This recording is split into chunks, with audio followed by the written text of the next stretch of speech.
Donc, bonjour tout le monde. Donc, merci d'être ici. Ouais, c'est bon, j'ai enregistré. Ouais. Merci d'être ici pour ce festival de la recherche étudiante qui est principalement organisé et qui est entièrement organisé et financé par le DIM. Donc, c'est pour aider les étudiants en informatique de manière générale à poursuivre leur étude et à leur donner un petit coup de pouce. Et aussi à promouvoir ce que c'est la recherche, normalement à d'autres étudiants. Là, on est un peu en petit comité, malheureusement. Mais l'idée, c'est aussi de donner le goût à d'autres étudiants de faire de la recherche. Donc, c'est pour ça qu'on va aussi enregistrer les présentations et les rendre disponibles pour les autres étudiants et ainsi de suite. OK? Donc, bon, c'est ça pour le moment de bienvenue. S'il y a des personnes qui veulent rajouter des informations, n'hésitez pas. Peut-être Sarah, tu veux rajouter un petit mot? Vu que c'est toi Je la présidente. l'attendais. Oui, merci Julien. Ben oui, en fait, pour faire un historique aussi, là, la première édition a eu lieu en 2021. On avait commencé ça justement pour sortir de l'isolement, là. Puis à notre première édition, je pense qu'on avait eu comme 9 vidéos quand même. Puis là, l'année passée, on ne l'a pas faite, là, vu qu'on était confinés encore en janvier. Puis cette année, on a décidé d'ajouter un volet présentation. Puis je vois, en tout cas, je suis contente qu'on l'ait ajouté parce qu'on a plus de présentations que de vidéos cette année. Donc, l'idée avec les présentations, c'était justement de mettre les étudiants dans un contexte de conférence scientifique, puis justement de pouvoir parler de leur projet là, aux étudiants, aux profs du DIM. Donc, c'est le comité interne de la recherche là, qui est composé de Julien qui vient de parler, Hugo Tremblay qui est dans la salle, moi et Bob-Antoine Jerry Ménélas. Et merci aussi à Justine Lévesque, notre coordonnatrice à stage et emploi, pour les réunions, la planification et la gestion aussi de tout ça.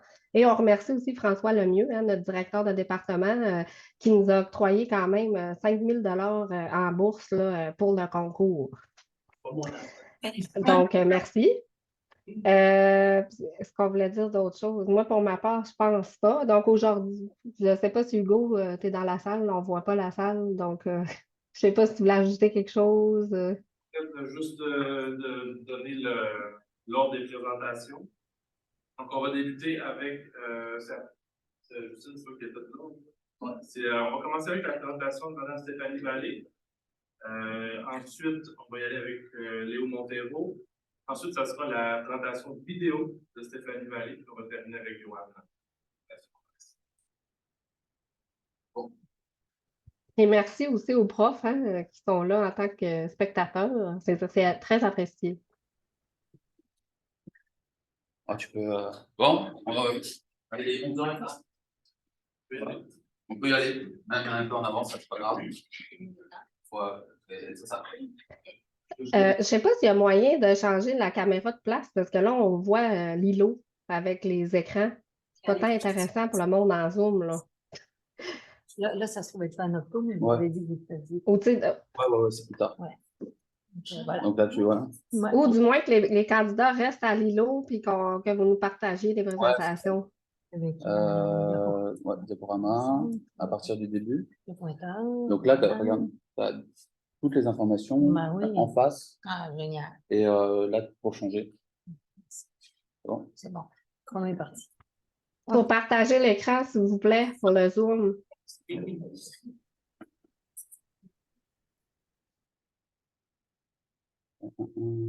Partage. Ouais, ici. OK. Ça devrait être celui. Bah, c'est celui-là. Écran 2. Oui, je pense que lui, c'est mieux. OK, celui-là. Est-ce que vous voyez? Est-ce que vous voyez? Oui, merci. Et, Pierre-Nancy, c'est bien ça. Hein? Ouais, c'est ça. Et pour te voir, en fait, ça serait mieux que tu restes ici pour la caméra. Oui. Ah oui, pour que tu puisses le voir. D'accord. Très bien. Là,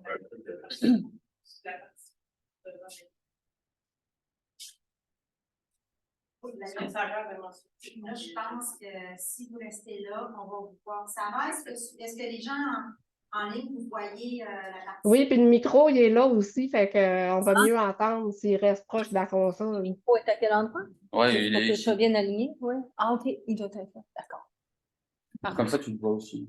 Oui, OK, très bien. Parce qu'on peut voir les questions. Totalement. D'accord. Alors, je vais tâcher de faire vite. J'ai beaucoup de contenu. Je vais commencer en vous disant merci beaucoup de m'accueillir parce que je suis l'étrangère à ce département. Je viens du département des sciences en économie et de l'administration de l'UQAC. Je suis étudiante à la maîtrise sous la supervision de Myriam Hertz, donc qui est également responsable du labo NFC que je représente aujourd'hui. Et je vais vous présenter aujourd'hui ma recherche qui porte sur le degré de maturité des PME en région. Je vais commencer en vous présentant l'ordre de la présentation. Tout d'abord, je vais vous présenter les fondements de cette recherche, d'où ça part et pourquoi j'en suis venue à ce thème. Ensuite, la présentation de la recherche et sa finalité. C'est ce qui m'amène ici d'ailleurs. La revue de littérature avec les mots-clés, le cadre de la recherche et la méthodologie, et puis le déploiement du terrain et finalement les limites et les avenirs. Donc, je vais commencer peut-être par un sondage à main levée. Qui ici est au courant qu'on est en train de vivre la 4e révolution industrielle? Quelques personnes? Ah, ça, c'est une grosse vague, c'est un gros tsunami, là. On a eu peut-être quelques ressacs là, à venir jusqu'à maintenant ici au Canada, mais partout dans les pays industrialisés, on est à même de constater que vraiment le monde ne fonctionne plus de la même manière. Ici, c'est à cause de la pandémie surtout qu'on s'en rend compte, mais vous allez voir qu'il y a beaucoup plus qui s'en vient. Et cette 4e révolution industrielle a été nommément citée, appelée par le père fondateur du Forum économique mondial, et qui dit que finalement, ce n'est plus des changements de façon linéaire qui se produisent maintenant en termes d'innovation. C'est plutôt d'une façon quantique, si on veut, c'est exponentiel. Alors, qu'est-ce qui sous-tend ça et pourquoi qu'on est dans ça en ce moment? Comment ça va impacter aussi nos PME, surtout ici en région? J'aimerais faire juste un petit aparté avant de m'avancer davantage dans la présentation. En ce qui me concerne, moi, j'ai vécu 10 ans en Chine, de 2008 à 2018. Donc, je peux dire que je reviens du futur. Quand je suis revenue en région, qui est finalement mon endroit d'où je viens, j'ai constaté qu'on avait beaucoup de retard là, par rapport à ce qui est en train de prendre place en ce moment. Et c'est pourquoi je me suis intéressée personnellement, finalement, à ce sujet. Mais aussi, j'ai décidé de faire une formation pour devenir audit certifié 4.0 par le ministère de l'Économie et de l'Innovation. Donc, ça place un peu la partie personnelle. Mais si on y va du côté des statistiques, il faut penser d'abord où est-ce qu'on situe le Canada sur la scène mondiale en termes de productivité, croissance productive. En ce moment, c'est quand même surprenant d'apprendre qu'on est à peu près au milieu du peloton. Pourtant, on est un pays industrialisé, on est quand même avancé en termes de civilisation, sauf que, si je compare par exemple là, à la Chine, mais la Chine est tellement, je dirais, prolifique et ne fonctionne pas non plus avec le même système économique. Mais ici, notre problème, c'est qu'on a une pénurie de main-d'œuvre, puis on a aussi, à niveau mondial, la volatilité des marchés qui nous touche énormément. Au Québec aussi, il y a des enquêtes qui commencent à sortir d'ailleurs du ministère de l'Économie et de l'Innovation, également du Conseil de l'innovation du Québec, qui nous disent qu'on n'est pas assez innovant. On n'est pas assez innovant, on ne sait pas trop c'est quoi l'innovation, on ne sait pas comment la déployer au sein de nos compagnies. Et il y a un problème au niveau de la culture d'entreprise, c'est-à-dire qu'on travaille en silo. Et aussi, il y a un enjeu de relève, il y a une pénurie de main-d'œuvre.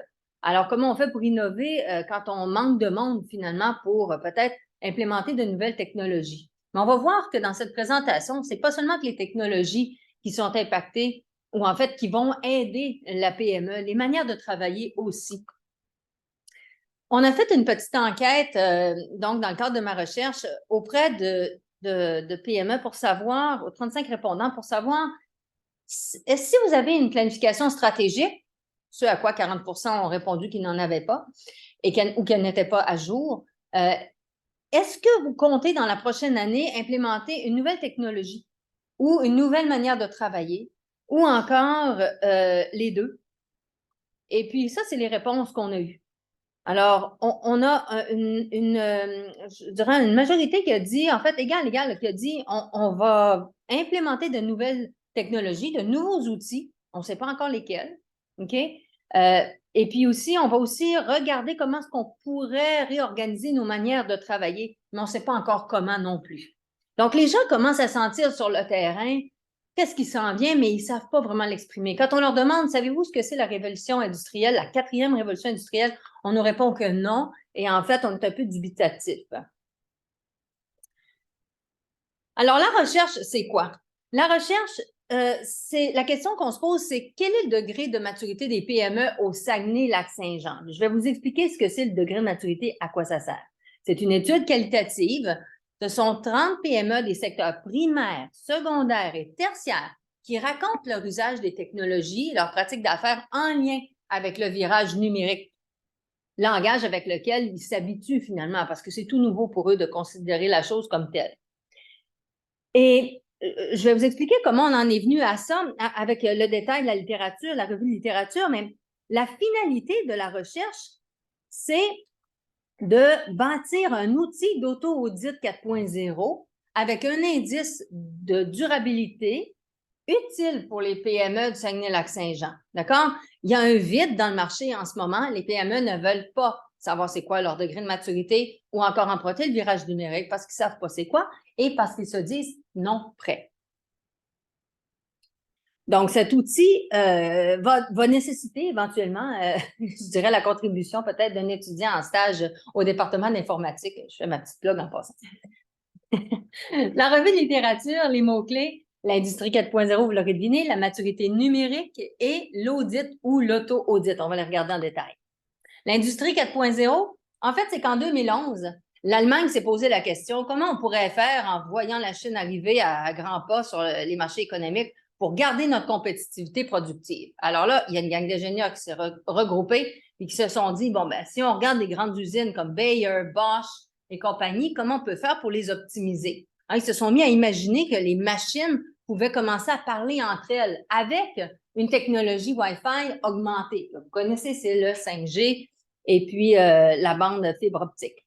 Donc, et de là, il y a des technologies qui ont commencé à prendre forme. On parle des mégadonnées, on parle des robots autonomes, on parle des simulations, par exemple, comme les jumeaux numériques. On parle des intégrations des systèmes. C'est surtout ça quand on parle de maturité technologique, l'intégration des systèmes au sein de la PME. Par exemple, est-ce que la comptabilité parle avec la production et avec la livraison? Pour vous donner un exemple concret. L'Internet des objets aussi, c'est-à-dire est-ce que, par exemple, les biens qu'on vend, on est capable de les retracer? Est-ce qu'on est capable de savoir, par exemple, si on vend des bottes de foin, est-ce que nos bottes de foin sont rendues dans le champ ou est-ce qu'on est supposé les livrer? Et sinon, pourquoi? La cybersécurité, c'est un enjeu. Aussi, le fait que les entreprises doivent maintenant migrer vers l'info nuagique. Pourquoi?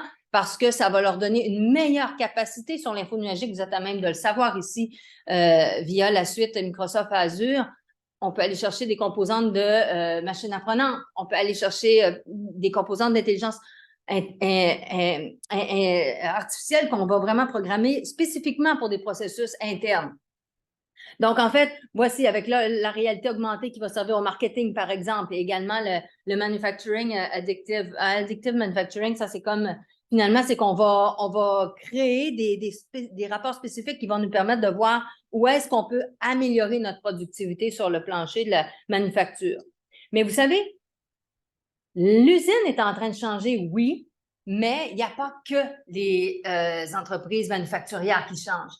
Les entreprises de transformation ou de services sont toutes concernées. Alors, il faut commencer à regarder en dehors de l'usine, qu'est-ce qui se passe pour des entreprises de services, par exemple, comme au Saguenay-Lac-Saint-Jean, c'est la majeure partie des entreprises qu'on a.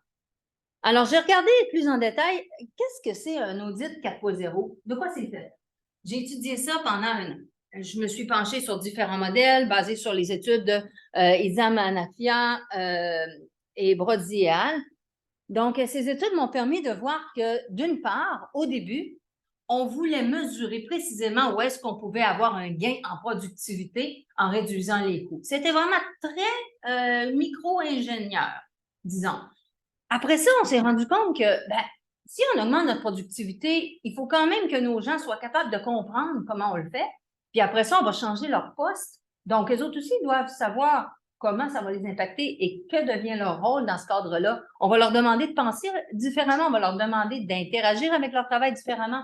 Donc, à ce moment-là, il y a des composantes de la culture et du leadership, de l'innovation qui ont commencé à être implémentées directement dans l'audit 4.0. Et il y en avait une panoplie de dimensions et d'items d'analyse, ce qui fait que bon an, mal an, on se retrouvait avec énormément de dimensions à faire et que ça concernait seulement que les entreprises du domaine manufacturier. Les entreprises qui ne sont pas du domaine manufacturier se disent « Jamais je mettrai autant de temps sur une analyse quand mon chiffre d'affaires est, par exemple, $1 million. » Donc, il y avait un décalage de ce côté-là. Donc, moi, j'ai retenu certains modèles, je les ai comparés, puis là, j'en suis venue à la conclusion que on ne peut pas passer 700 questions demandées à l'entrepreneur de faire 170 heures d'audit et prendre 3 mois pour analyser sa situation pour arriver à un rapport à la fin qui lui dit l'état de la situation qu'il connaît déjà. C'est pas ça qu'il veut.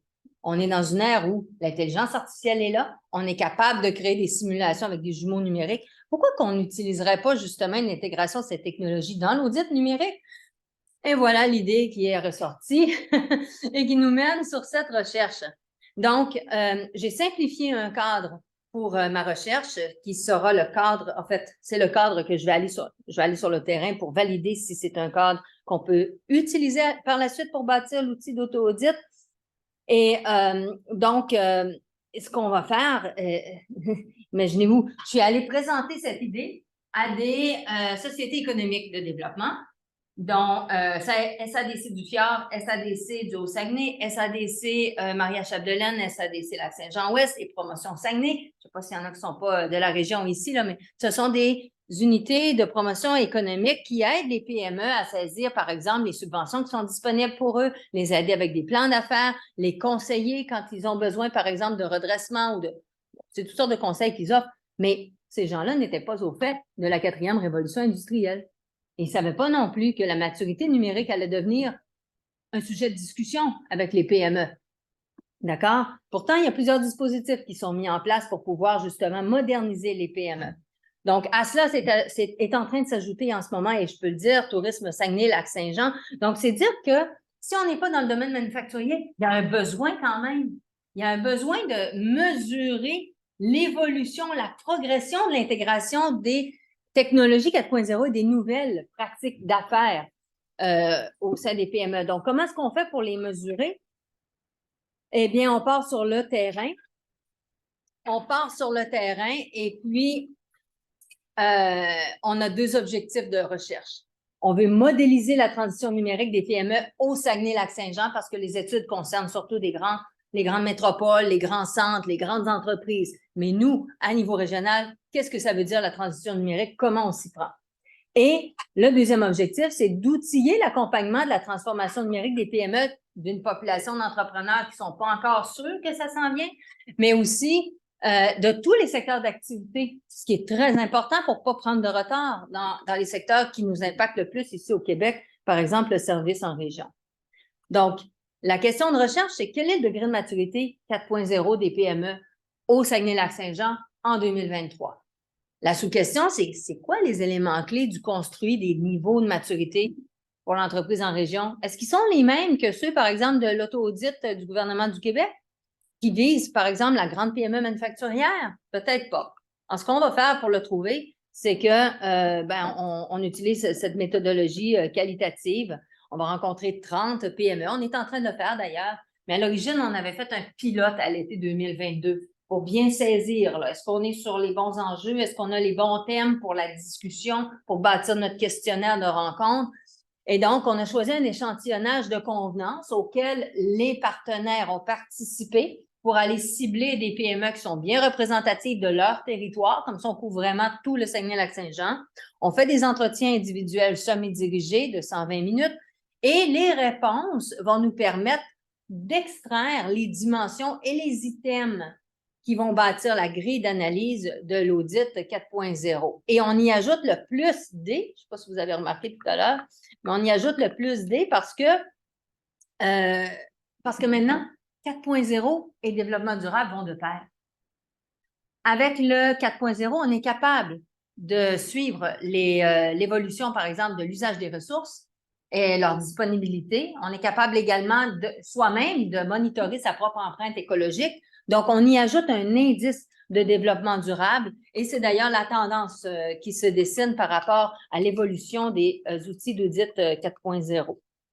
Donc voilà, le déploiement est en cours. Comme vous voyez, on a eu déjà de la publicité qui a été faite dans tous les réseaux, UQAC, FUQAC, le CIROD et compagnie. Maintenant, les médias également se sont rapidement lancés sur la nouvelle pour connaître les tenants et aboutissants de la recherche. Donc, on a eu des entretiens avec le quotidien, les affaires. Les partenaires ont pris parole également à la radio, à la télé, à Nous TV, notamment en région. Donc, c'est une recherche qui déjà fait beaucoup de bruit. Donc, ça nous met quand même un peu de pression pour livrer l'outil à temps, qui est prévu pour le mois de décembre 2023. Et je vous dirais qu'on a déjà identifié une plateforme. Donc, ça va être une plateforme qu'on dit un PaaS. Hein? Pour ceux qui ne savent pas, c'est Platform as a Service. Donc, on va développer ce service-là en logiciel auquel les partenaires vont aller se connecter. Les PME vont remplir le questionnaire ou avec l'interface, avec l'aide du partenaire. Ils vont obtenir par la suite un rapport d'auto-audit personnalisé. OK, le mot personnalisé est important, puis ça va être connecté avec les subventions qui sont disponibles. Ça va être un accélérateur décisionnel pour les PME. Moi, je vais avoir besoin d'un informaticien pour m'aider là-dedans parce que moi, je suis gestionnaire de carrière et puis j'ai eu moi-même 2 PME. Mais là, maintenant, je vous dirais, on est rendu à cette étape où est-ce qu'on a choisi une plateforme, mais il va falloir quelqu'un pour aider au codage de ça. Mais on sait que le codage est déjà préformaté maintenant. Donc, les limites et les avenues de la recherche. Évidemment qu'il y a des billets qui sont possibles durant la période de 6 semaines où on va être sur le terrain. Là. On a commencé cette semaine lundi. C'est-à-dire qu'il peut y avoir peut-être un effet de test, c'est-à-dire que les gens peuvent avoir passé l'entrevue puis se dire quand ils vont faire l'auto-audit qu'ils connaissent déjà les questions, mais ce ne sera pas nécessairement les mêmes questions. Mais en fait, ça peut être une perception par rapport à ça. Il y a un effet de maturation aussi, c'est-à-dire que les PME qui, elles, vont avoir passé dans les entretiens, vont avoir réfléchi au sujet de la maturité numérique. Donc, quand on va prendre la mesure plus tard avec l'outil d'auto-audit, peut-être qu'ils étaient à l'origine à un niveau 1, mais là, ils vont être peut-être un niveau 2, ça va être à voir. Et le fait d'attrition, donc on a plus de 30 PME qui se sont inscrites, mais combien vont vraiment passer en entrevue? On est en train de confirmer les rendez-vous en ce moment, là. Alors, ça reste à voir. En termes d'avenue, moi, j'entrevois une avenue longitudinale à la grandeur de la province. Et d'ailleurs, j'ai été approchée par un partenaire provincial d'accélération de la recherche pour le faire. On a fait également une demande auprès de MITAX. On attend la réponse au mois de mai. Et également, on a reçu une subvention du CRSHSI, donc pour nous aider à embaucher un assistant de recherche. Alors voilà, avec la bibliographie et si jamais vous avez des questions sur le sujet, ça vous intéresse de contribuer, vous levez la main, vous pouvez scanner mon code LinkedIn.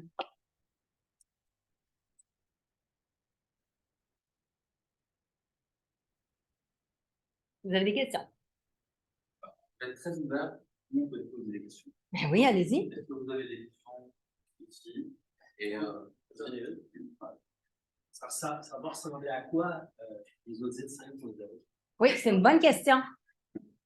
Merci de la poser. Parce qu'on dit 4e révolution industrielle.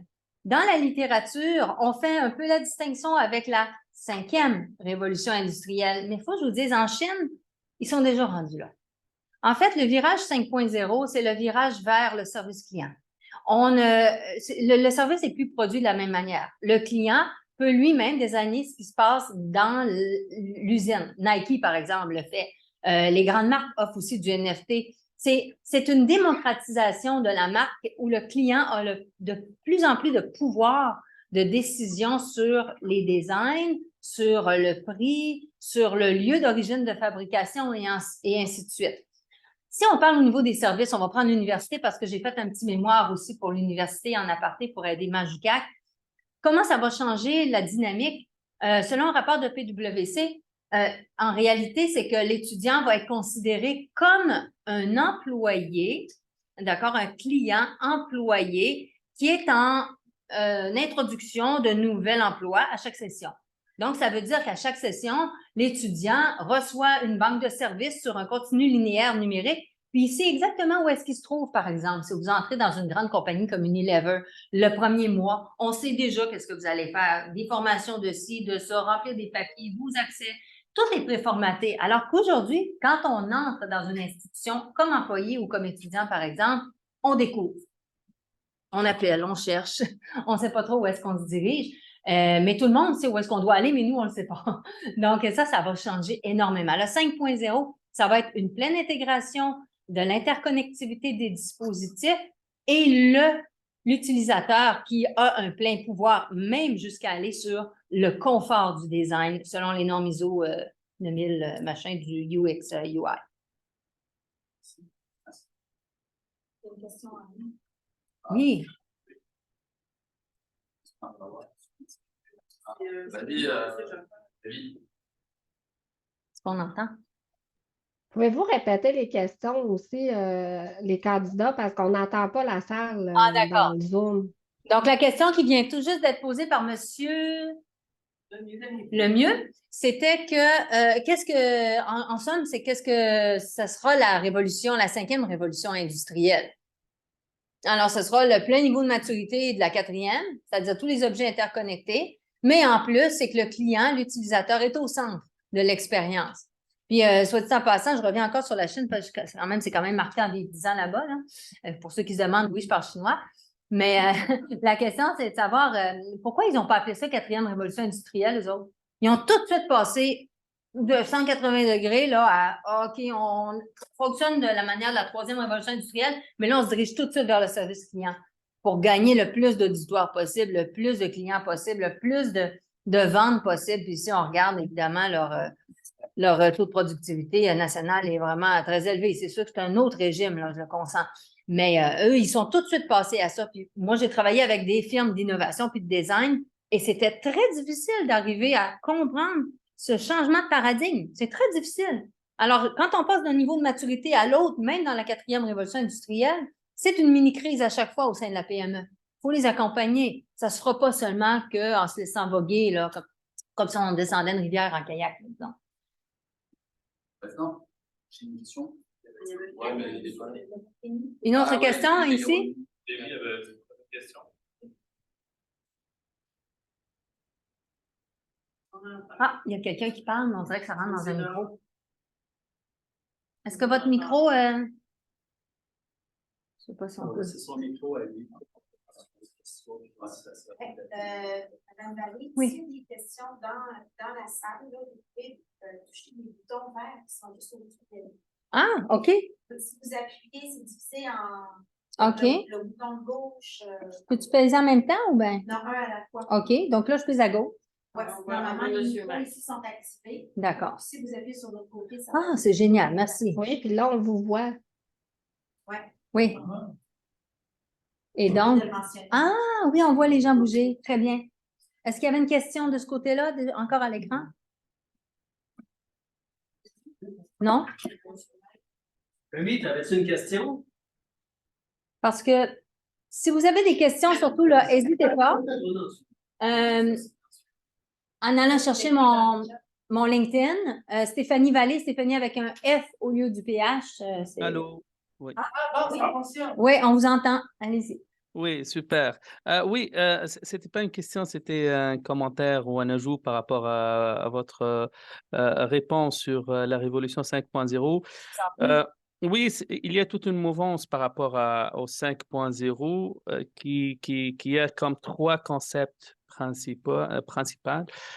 trois principaux concepts. Le premier, c'est centré humain, comme vous avez dit, centré client, mais centré aussi employé, c'est-à-dire c'est plus juste par rapport à l'efficacité de l'utilisation de l'intelligence artificielle et l'intelligence artificielle et l'automatisation ne va plus prendre la place de l'homme, de l'être humain, mais l'être humain, il doit être en collaboration continue avec ces technologies. Donc ça, c'est le centré humain.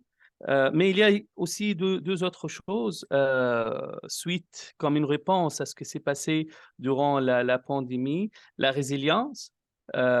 Comment avoir une industrie résiliente, peut-être opter pour des fournisseurs de services, des produits locaux, parce que on avait des usines qui sont fermées dans des pays à cause que les fournisseurs, eux, ils ont fermé dans d'autres continents. Donc, comment augmenter la résilience de l'industrie? Ça, c'est deuxième point. Et troisième point, la durabilité.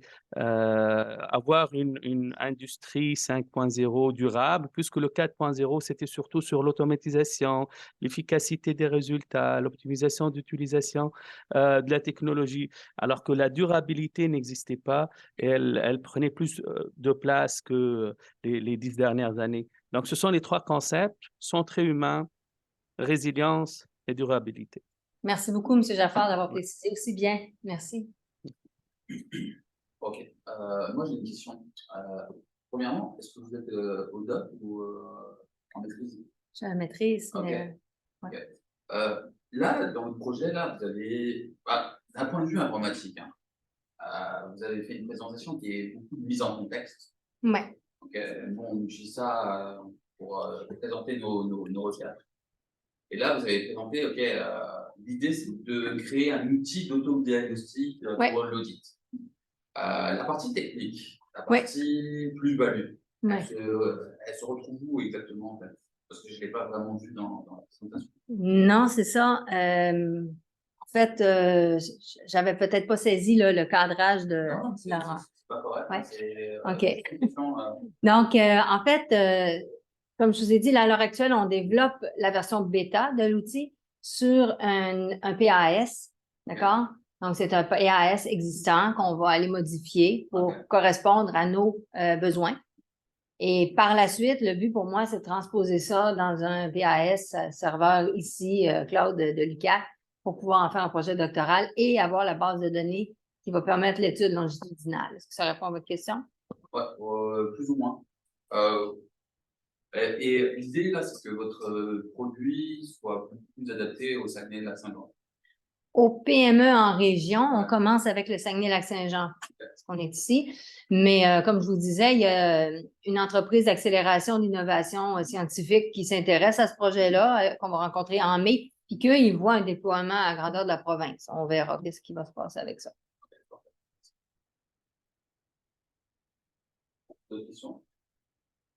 Non? Non? Est-ce qu'il y en a qui sont intéressés un assistant de recherche informatique? En tout cas, vous pouvez toujours me rejoindre. Si tu fais attendre 3-4 ans, tu vas prendre ma retraite. Ouais. Mais c'est peut-être la retraite. Oui, je vous remercie infiniment. Je reste disponible pour les questions. Merci. Merci et bravo pour la présentation.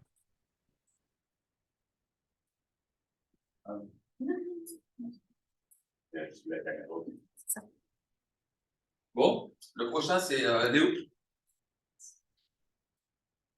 Donc, Léo va présenter une simplification d'une maquette 3D BIM. Donc, j'ai hâte de savoir ce que c'est BIM. Donc, là. Ouais. C'est ça. On va voir si ça fonctionne aussi.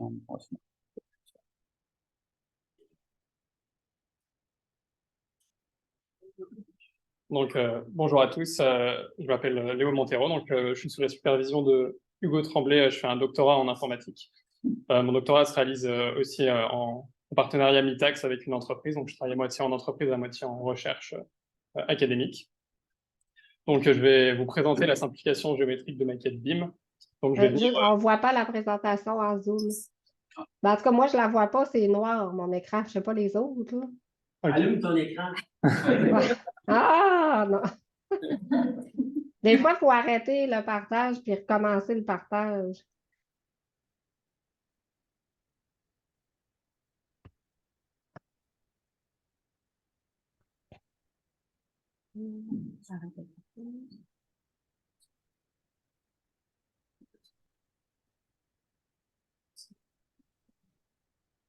Est-ce que là, vous voyez?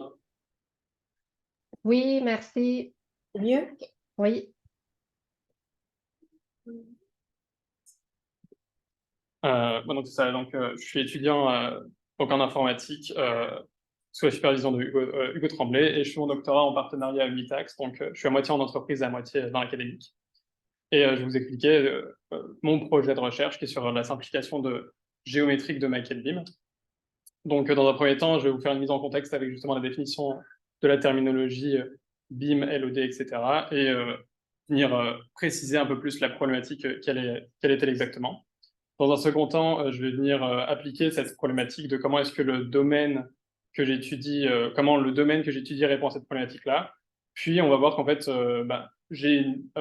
il existe de nouvelles approches possibles pour répondre à cette question. En fait, je pense que la façon dont on voit le domaine est peut-être un peu fermée à certaines possibilités.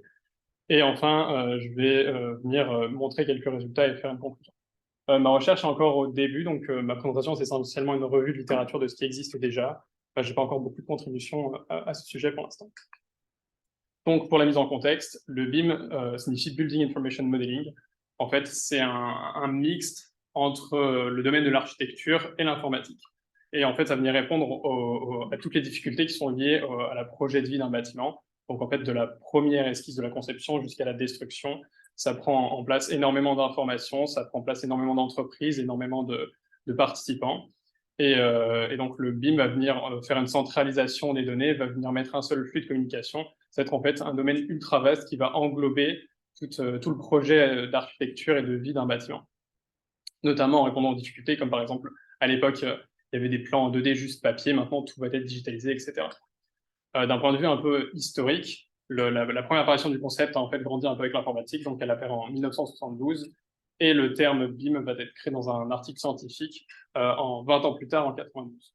Il va se répandre une dizaine d'années plus tard par un article qui va être donné par Autodesk, qui est une entreprise de dessin de plans 2D. Pour venir expliquer un peu plus en détail, en fait, le cycle de vie d'un bâtiment se désigne en 5 étapes. On va voir, comme je disais, les premières esquisses qui vont être la conception de design, puis passer par le design plus détaillé, donc qui va être préparer en fait la construction et ce genre de choses, les coûts venir communiquer avec les entreprises, la construction. La phase d'opération, ça va être la phase de vie du bâtiment. En fait, c'est la phase la plus longue du bâtiment. Et c'est dans cette phase-là que nous, on va travailler, puisque c'est là qu'on va essayer d'aller chercher de l'information à ce moment-là sur les modèles.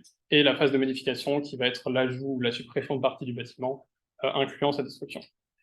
Donc le Building Information Modeling va avoir en termes de données, une des données qu'il va avoir, ça va être des modèles, donc Building Information Model, qui vont être la représentation d'un bâtiment avec une grande profondeur dans son information. Souvent, ça va prendre la forme de maquettes 3D. Ça peut aussi passer par des plans 2D, mais de nos jours, ça se fait plus trop. C'est souvent par des maquettes 3D. Et ces maquettes vont avoir énormément d'objets physiques et non physiques. Donc, par physique, on va entendre tout ce qui va être portes, murs, etc. C'est assez évident, mais aussi également de l'équipement. Donc, par exemple, dans un hôpital, il pourrait y avoir des lits d'hôpitaux ou dans une université, je ne sais pas, tout ce qui va être serveur, ordinateur, ce genre de choses-là. Et on va aussi avoir des objets non physiques, comme la surface au sol ou le prix de la location qui va être, par exemple, pour un centre commercial qui va vouloir louer ses locaux. Ça va être des informations qui vont être liées directement dans la maquette. On va aussi pouvoir relier les objets. Donc, des objets physiques, c'est par exemple justement des serveurs qui vont être connectés au réseau électrique. Ça va se retrouver dans la maquette. C'est deux objets différents qui n'ont pas été posés par les mêmes entreprises, mais qui vont être connectés une fois dans la maquette. Et la même chose pour les objets non physiques. Il existe également une relation entre les objets physiques et non physiques. C'est ce qu'on va appeler le niveau de développement d'une maquette. Le niveau de développement d'une maquette, ça va être un indice qu'on va mettre qui va prendre une valeur de 100 à 500 et qui est défini en fait en deux sous-catégories. On va avoir le niveau d'information, LOI, donc Level of Information. D'ailleurs, pour niveau de développement, LOD, c'est Level of Development en anglais. Qui va être donc les informations non physiques, et on va avoir le niveau géométrique, qui vont être les informations d'apparence et physique, qu'on va appeler niveau de géométrie ou level of detail, niveau de détail. Encore une fois, j'ai mis un schéma en fait pour venir expliquer cette notion-là. Donc sur l'exemple d'un kiwi qui est assez simple, le niveau de détail ou niveau géométrique, ça va vraiment être l'extérieur du kiwi, à quel point est-ce qu'il est réaliste. Et le niveau d'information, ça va être toutes les informations qu'on ne voit pas juste avec le kiwi, comme par exemple le goût, son prix, d'où est-ce qu'il provient, etc. Lié à ça, en fait, on va avoir une problématique, c'est que les maquettes 3D qui sont dans le BIM, lorsqu'on va essayer de les générer dans les logiciels de modélisation, ça va être des maquettes qui sont souvent assez lourdes et qui vont prendre du temps à charger. Parfois, ça peut être plusieurs dizaines de secondes allant jusqu'à la minute. Et quand on veut juste aller chercher une information dans un local, dans une salle, c'est trop compliqué. L'approche qu'on a décidé de prendre sur ce sujet, c'est que vu que le niveau, enfin, en gros, le niveau de développement est trop élevé, et j'ai présenté qu'il y avait deux possibilités, soit c'est le niveau d'information, donc ce qui est non physique, ou le niveau de détail qui est la partie physique. Et venir réduire le niveau d'information, ça veut dire qu'on va juste perdre de l'information, justement, alors que le niveau de géométrie sera moins important tant qu'on peut retrouver l'objet. Donc l'approche qu'on a, c'est comment est-ce qu'on pourrait venir simplifier une maquette BIM. Donc dans un premier temps, ce serait de comment est-ce qu'on peut définir son niveau de détail géométrique et comment est-ce qu'on pourrait venir le simplifier pour que la maquette soit moins lourde. Donc dans cette démarche-là, j'ai fait une revue de littérature donc, de ce qu'on trouve dans le BIM, parce que ça, la problématique que j'ai, c'est une problématique initialement industrielle. Donc je suis venu chercher dans le milieu académique ce qui existait. C'est un problème qui existe, mais pas uniquement dans le BIM. Il existe un domaine qui est connexe, qui s'appelle le SIG, qui est la géomatique. En fait, ça va être l'étude de ville complète ou l'affichage de ville complète, qui prend entre autres ça, c'est beaucoup plus grand que ça, mais qui va prendre également ça. Et la façon dont ils vont définir le niveau de détail, ça va être sous 5 niveaux discrets, si je peux dire. C'est qu'on va aller de LOD 0 à LOD 4. Donc, dans ce sens, LOD, c'est le niveau géométrique, c'est le niveau de détail. En fait, le terme de niveau de développement est apparu un peu plus tard et maintenant, il y a un peu une ambiguïté, mais là, je parle vraiment juste du niveau géométrique. Et donc, les 5 niveaux qui existent, on va avoir soit juste une surface plate au niveau du sol, une extrusion de la surface pour le niveau 1, l'affichage du toit pour le niveau 2, fenêtres et portes pour le niveau 3, et le niveau 4, on va pas changer l'extérieur, on va juste rajouter des objets intérieurs. Cette définition-là, pour la problématique qu'on a, elle nous aide pas vraiment, puisque nous, on se situe entre le niveau 3 et 4, parce qu'on travaille avec une seule maquette, donc c'est en fait inclure et retirer des objets à l'intérieur. J'ai trouvé un autre article de Tang et Li qui propose de reprendre ce modèle-là, mais de le découper en deux idées, une partie intérieure et une partie extérieure. La partie extérieure, ils ne l'ont pas touché. C'est juste qu'à la partie intérieure, en fait, ils ont redécoupé pareil en 5 niveaux, de venir redéfinir. Donc, le niveau 0, ce serait qu'il n'y a rien. Niveau 1, on va venir commencer à mettre les colonnes et ce genre de détails sur les murs. Niveau 2, les portes et les fenêtres. Niveau 3, on va venir commencer à placer les objets à ce moment-là, mais ils seront pas, enfin, ce sera juste des formes géométriques simples, assez cubiques ou des parallélogrammes rectangles. Et le niveau 4, à ce moment-là, c'est l'objet complètement détaillé avec des textures. Si plus loin dans l'article, il propose des représentations où ce serait ça le niveau de détail qu'ils mettraient pour les objets intérieurs. Donc, par exemple, pour l'escalier, en fait, ils ont mis 3 niveaux de détail. Mais pour les objets un peu plus précis, comme les tables, une lampe ou une bibliothèque en exemple, en fait, il n'y a pas vraiment, c'est assez binaire. Soit, en fait, il y a 3 possibilités, c'est vraiment binaire. Soit il n'y a rien, soit c'est un cube, soit c'est l'objet. Mais du coup, si on a une pièce qui est remplie de cubes, bon, on ne sait pas trop ce que c'est. Et si on veut quelque chose qui n'est pas rempli de cubes, en fait, on est au détail maximum. Et il n'y a pas vraiment d'entre-deux dans ce qui est proposé actuellement, mais il y a beaucoup d'articles qui se penchent en fait sur comment est-ce qu'on pourrait revoir le niveau de détail d'un point de vue géomatique. Donc, chaque capture ici, c'est un article différent où en fait, ils essaient de préciser parce que ça reste, même si c'est assez bien décrit, ça reste assez imprécis et assez peu permissif en fait d'avoir seulement 5 niveaux de détail pour pouvoir définir comment, tout simplement, à quel point une maquette elle est détaillée ou pas.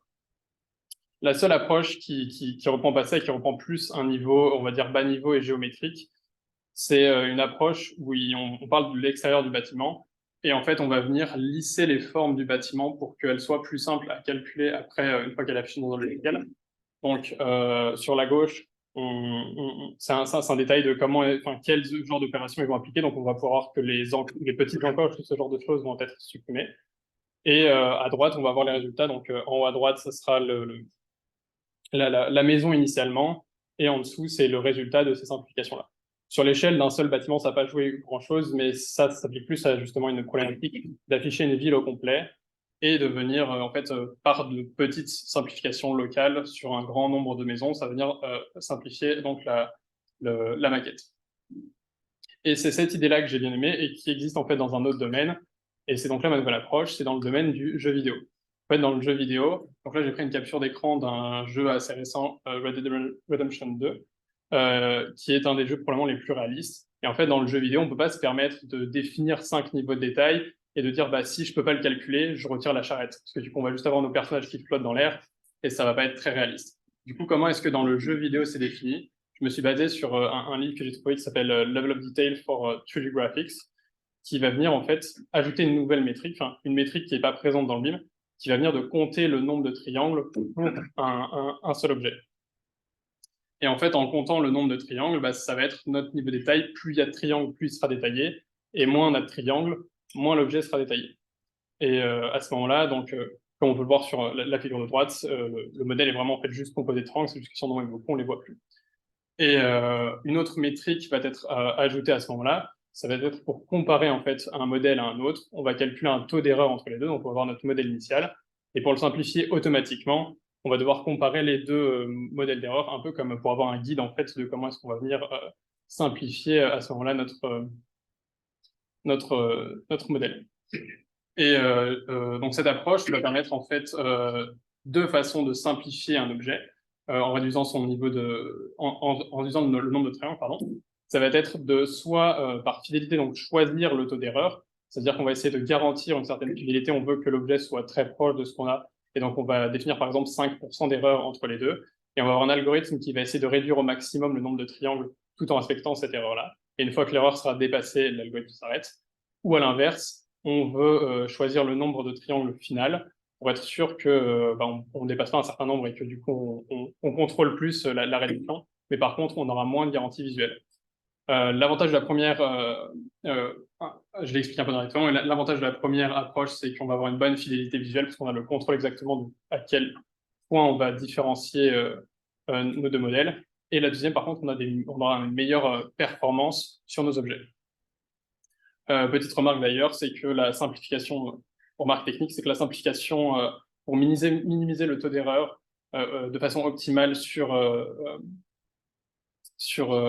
un nombre de triangles précis, c'est NP difficile. Et donc, du coup, c'est un problème où on va juste s'approcher d'un taux d'erreur idéal, mais ça va être difficile de trouver la solution optimale. Ce qui va nous amener en fait à donc les algorithmes de simplification. Il en existe deux catégories ici. On va avoir des simplifications par opérateurs locaux, donc où en fait on va venir localement choisir un ensemble de sommets ou de triangles de notre modèle, et on va venir retirer un sommet à ce moment-là où on va venir retirer à peu près triangle par triangle ceux du modèle. Et donc, suite à un ensemble d'opérations d'opérateurs locaux, on va venir finalement réduire le niveau de détail. Le problème de ça, c'est que vu qu'on ne prend pas le modèle dans son ensemble, on va pouvoir à certains moments détruire un peu ce qu'on appelle la topologie d'un modèle, c'est-à-dire qu'il y a certaines formes, par exemple des trous, des choses comme ça, qui vont disparaître. Et on va pouvoir, ça va faire qu'on va moins reconnaître possiblement le modèle 3D dans la finalité. Donc, à contrario, il existe aussi des opérateurs globaux qui vont être en fait un algorithme complet pour pouvoir réduire le niveau de détail d'un objet. Et donc là, la figure que je présente, c'est une simplification topologique par enveloppe alpha. Donc le fonctionnement de cet algorithme, c'est simple, c'est qu'on va venir choisir un rayon pour dessiner le cercle rouge que vous voyez. En 3D, ça sera une sphère, mais en 2D, c'est plus simple à expliquer, c'est pour ça que je l'ai fait en 2D. Et à chaque fois que ce cercle va rouler tout au long de notre modèle, et à chaque fois qu'elle va toucher deux points qui ne sont pas déjà connectés, elle va les relier. C'est sur la sixième image, c'est les segments bleus qu'on voit, et ça va nous donner l'image finale en bas à droite. Et donc, on aura simplifié notre objet comme ça. On a un meilleur contrôle de la topologie, mais souvent, c'est des algorithmes qui peuvent être un peu plus lourds et qui seront plus complexes à implémenter. Donc, au niveau des résultats, en fait, actuellement, j'ai essentiellement fait une revue de littérature. Une précision pour ce genre de simplification-là, c'est que c'est bien si le modèle est triangulé, c'est-à-dire que toutes les faces ne sont que des triangles, parce que initialement, c'est pas forcément le cas. Et c'est les résultats que j'ai en fait actuellement, c'est d'avoir fait un algorithme de triangulation. Alors, je sais qu'il en existe déjà certains, mais je les avais pas forcément trouvés, ils n'avaient pas l'efficacité que je voulais. Donc, j'ai réimplémenté un algorithme que j'ai pris du livre Computational Geometry Introduction de Berg. Et là, en fait, c'est un exemple de plan, c'est pas une face d'un modèle 3D, mais c'est un plan 2D, ça reste un polygone complexe, entre guillemets, avec des trous que je suis venu trianguler. Donc au final, pour conclure, pour répondre aux deux questions initiales qu'on avait, c'était comment est-ce qu'on peut définir le niveau de détail d'une maquette. Donc on a le standard Open Geospatial Consortium, qui est ce que j'ai présenté au début avec les LO des 0 à 4. Et on a les sous-catégories qui sont présentées dans différents articles qui essayent de justement préciser un peu ce niveau de détail-là selon les besoins. mais j'aimerais inclure en fait l'idée de nombre de polygones, puisqu'une maquette, ça reste que en fait à plus bas niveau, elle a un nombre de polygones fini. Donc si on vient réduire le nombre de polygones, en fait, on pourrait peut-être garder la même quantité d'éléments qu'on affiche, donc être en LOD4 le maximum, mais qu'elle soit quand même plus rapide à calculer à ce moment-là.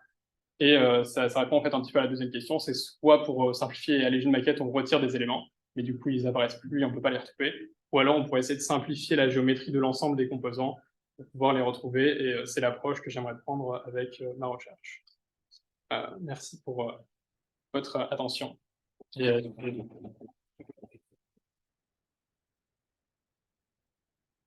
c'est une référence utilisée pour la présentation. J'ai des questions. Vous pouvez appuyer sur le bouton vert. Le bouton vert en avant. Ça va être de l'étape. Ah, c'est ça. Ouais. Okay. Ma première question concerne déjà pourquoi on a besoin d'une maquette au départ. En fait, ça va être pour venir chercher de l'information et ce genre de choses. En fait, les maquettes vont être chargées, puis c'est pour du traitement, donc soit retravailler en fait tout simplement sur la maquette, si jamais on va venir faire de la suppression de murs ou ce genre de choses, bah, on peut les ouvrir, ou alors juste simplement aller chercher des éléments dans une maquette. Ça passe des fois par des logiciels pour savoir où ils sont. Et maintenant, donc, donc, dans ce cas-là, il y a une certaine relation avec le niveau de détail de ta maquette. Et donc, un certain impact sur l'objectif que tu veux réaliser avec cette maquette. Est-ce que c'est une question que tu t'es posée par rapport à ça? Est-ce que le niveau de détail de ma maquette, par rapport à la simplification que j'aimerais apporter, devient un gain par rapport à qu'est-ce que je vais en faire de ma maquette et dans quel but je vais l'utiliser? En fait, ouais, cette question, si je comprends bien ta question, en fait, actuellement, justement, les objets sont juste comme trop détaillés, du coup, simplement l'ouvrir prend trop de temps. Ça prend des fois genre 1 minute juste de l'ouvrir pour aller chercher une information ou pour détecter par exemple un problème ou un conflit, puisque après, en fait, je ne l'ai pas présenté parce que c'est 1 minute assez court, mais après, tu peux avoir des liens de jumeaux numériques ou par exemple, comme je disais, c'est ton ordinateur il va être connecté au réseau électrique et tu as une panne et ça va être affiché sur une maquette, mais tu as juste 1 minute pour la consulter. Et en gros, l'idée, ce serait de venir réduire le niveau de détail pour que ça charge plus vite et que tu puisses aller à ton information, et soit qu'après, dans un deuxième temps, ça vienne le préciser ou pas.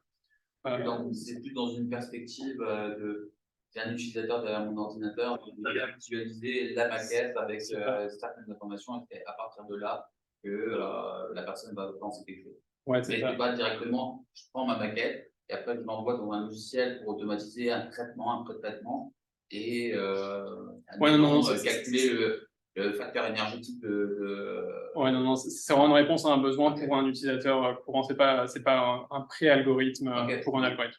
C'est pour un humain. Et souvent, en plus, d'ailleurs, tout le monde n'a pas des ordinateurs ultra performants non plus, donc ça ralentit encore plus le traitement. Ça passe pas forcément par du GPU non plus, donc c'est ce genre de choses. Moi, j'avais aussi une question. Ouais.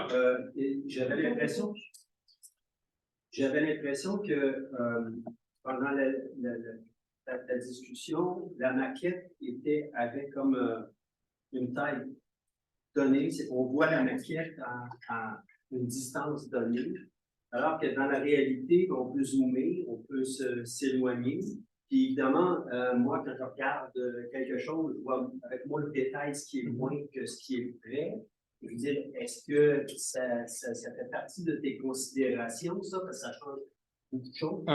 Ouais, alors en fait, pour cette partie-là, là ça vient un peu au format de données, la façon dont les logiciels la chargent, mais il n'y a pas vraiment justement cette notion-là. Par exemple, le jeu vidéo utilise beaucoup ça, c'est que ce qui est proche va être très détaillé, ce qui est loin va l'être moins. Mais au moment où tu ouvres la maquette, en fait, elle va être chargée complètement. Et il y a une caméra neutre, mais tout sera chargé dans un niveau de détail. Ça va d'abord charger l'extérieur. Enfin, si, mais tout va apparaître à peu près en même temps à l'écran. Et ça ne prend pas forcément en considération le zoom ou ce genre de choses-là.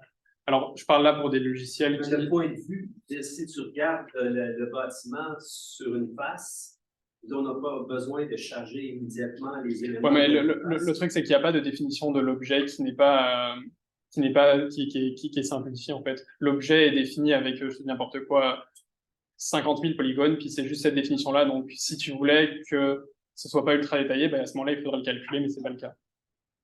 Et ou alors, il faudrait qu'il y ait des modèles qui soient plus simplifiés, qui existent déjà. C'est d'ailleurs ce qu'ils font dans le jeu vidéo, c'est que on va avoir justement 4 lapins qui seront déjà préchargés et on choisit lequel on va venir afficher selon le point de vue et la caméra. Mais le truc, c'est que là, il n'y a pas 4 modèles, il n'y en a qu'un seul. Et du coup, ils affichent celui-ci. Je ne sais pas si ça répond à la question. Oui. Ok. Merci. Merci. Est-ce qu'il y a d'autres questions en ligne, côté public? Non. Comme toute préparation, je suis partout où tu as un parcours, mais c'est super intéressant. Ok, merci. Bonne intervention.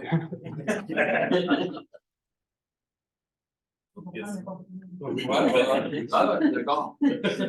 Ah, C'est du coup le retard, on avait un meeting avant. Ah, je peux dire. Ouais, merci. Merci beaucoup.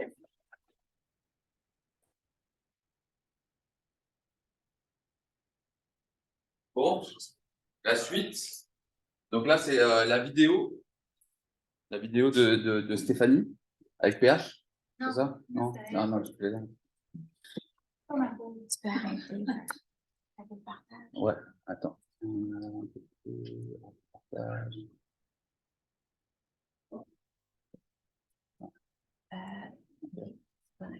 En fait, tu peux mettre ça ici. Ah. C'est le son, moi je pense que le son va fort. C'est ça, c'est ici. Ok. Et là, tu peux partager avec nous. Parfait, partager avec nous. Ah bon? Ouais.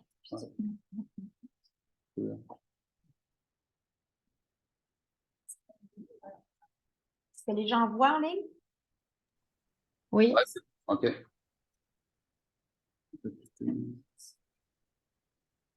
Alors, bonjour Marie, enchantée de faire ta connaissance. Marie, je t'approche aujourd'hui dans le cadre de la recherche PME 4.0.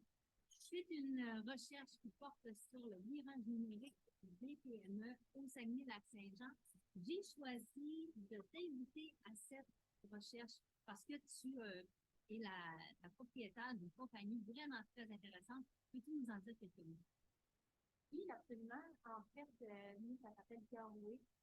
C'est un outil qu'on met entre les mains des professionnels de la santé pour simplifier leur pratique, pour que leur quotidien soit plus léger, pour prendre plus de temps à voir des patients ou à prendre soin d'eux.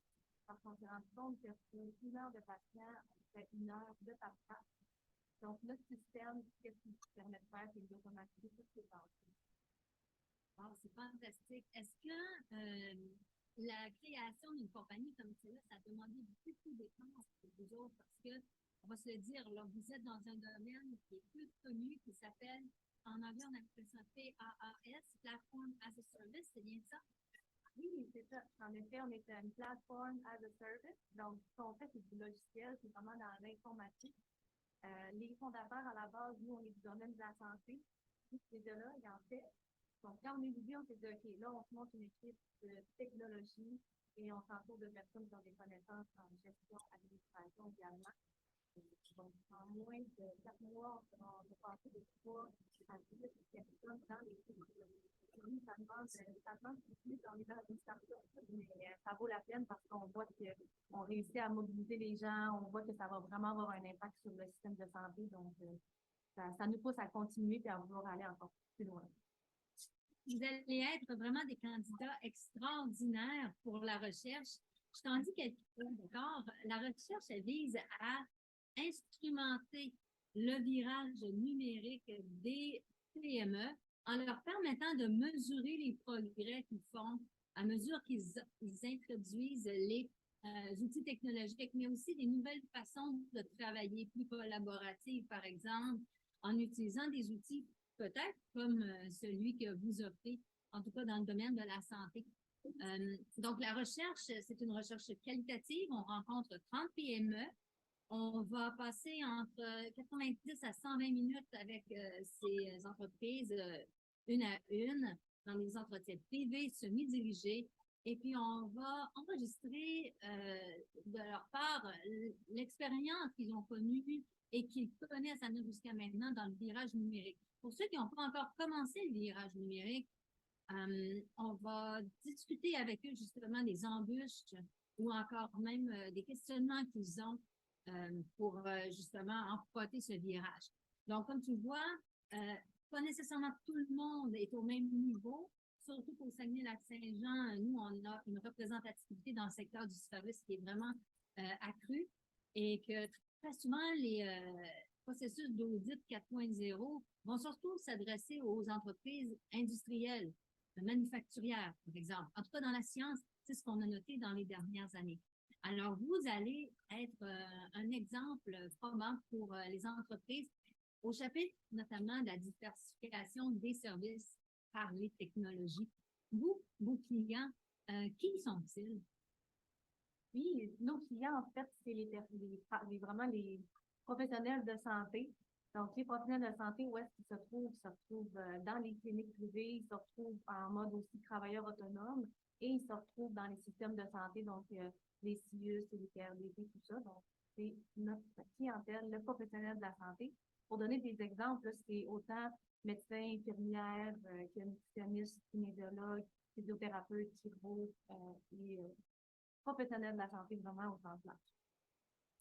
Puis selon ton estimé, votre plateforme permet à ses utilisateurs de gagner combien de temps en productivité? Autrement dit, des tâches qui étaient autrefois abrutissantes ou non essentielles, comme les multiples paperasses à remplir.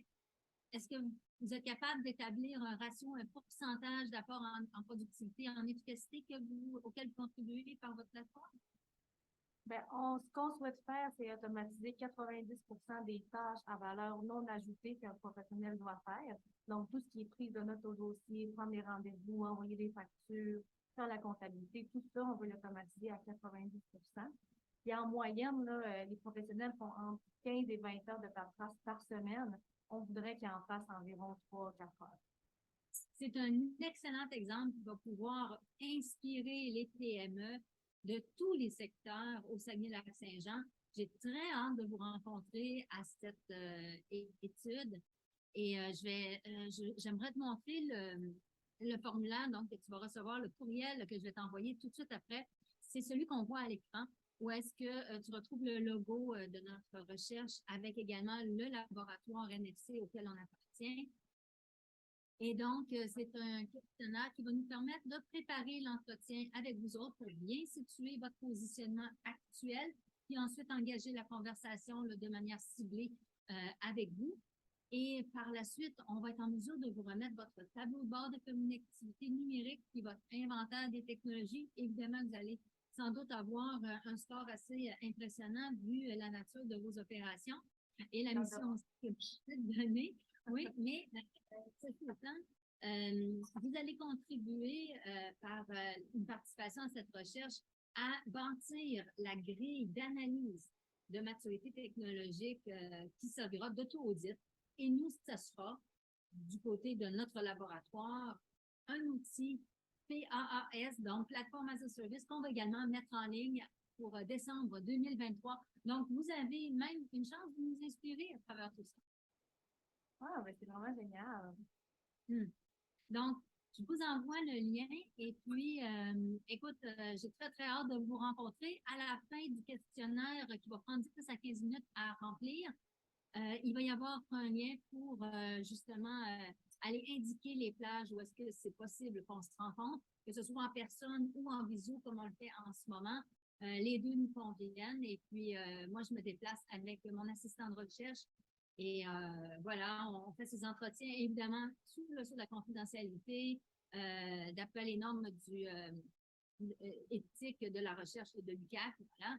Et par la suite, les réponses sont également anonymisées pour que dans la recherche et le rapport de mémoire qu'on va diffuser à la fin, on ne puisse pas précisément identifier qui sont les entreprises, à moins que les entreprises nous disent qu'elles n'ont pas d'objection à ce qu'on les utilise comme des modèles, des références. Alors ça, ce sera à vous de le déterminer là, à la fin de notre entretien à voir prochainement. Bon, alors très bien. Merci beaucoup, Marie. Et puis, on se dit à très bientôt pour cette recherche PME 4.0. Ben oui, on a bien hâte, à vraiment bientôt. Vraiment, merci.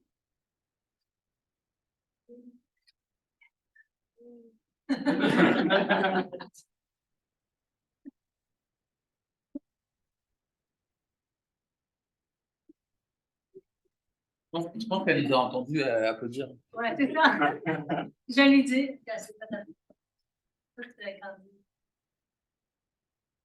Ok.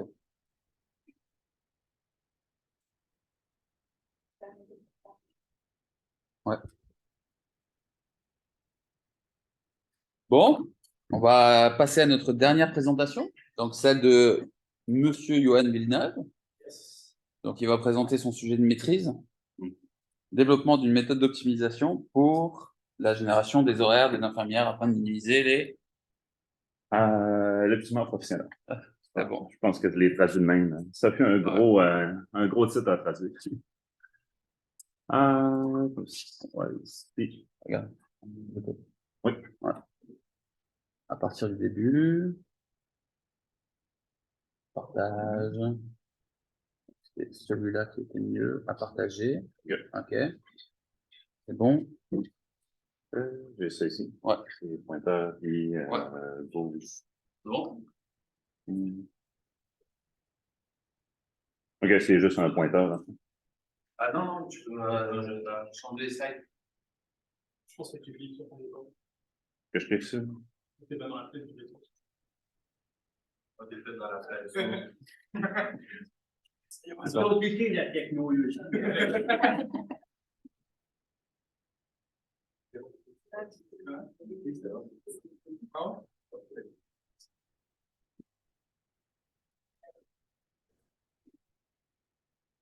Et le P de étudiant. Ça fonctionne. Ok, c'est bon. Il faut que tu pointes pas. Ah, c'est bon, c'est bon.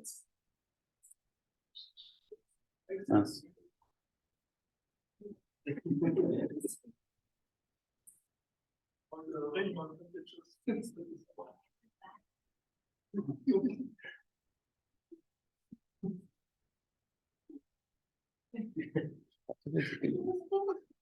vu que t'attendais dehors. Ok, il faut aller chercher. Ouais. Ah, c'est ça, c'était juste ça notre problème. Bon. C'est bon. Donc, bonjour. Pour ceux qui ne le savent pas, mon nom est Johan Villeneuve. Je suis étudiant au doctorat ici à l'UQAC.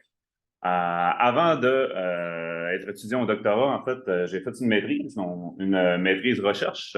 Et en fait, c'est ce que je viens vous présenter aujourd'hui. Donc, ma recherche s'intitule « La planification des horaires du personnel infirmier utilisant la programmation linéaire en nombre entier et l'apprentissage automatique ». Donc, j'ai raccourci un peu le titre aussi parce que la traduction en français, ça faisait 6 lignes, c'était très intense. Mais oui, donc, ce projet-là a été supervisé par Sarah Seguin et Julien Maître, que vous devriez reconnaître sur vidéo et dans la salle. Mais aussi supervisé par Renaud Grimard, qui est président de l'entreprise Timescale. Donc, ça a été fait avec une MITEC.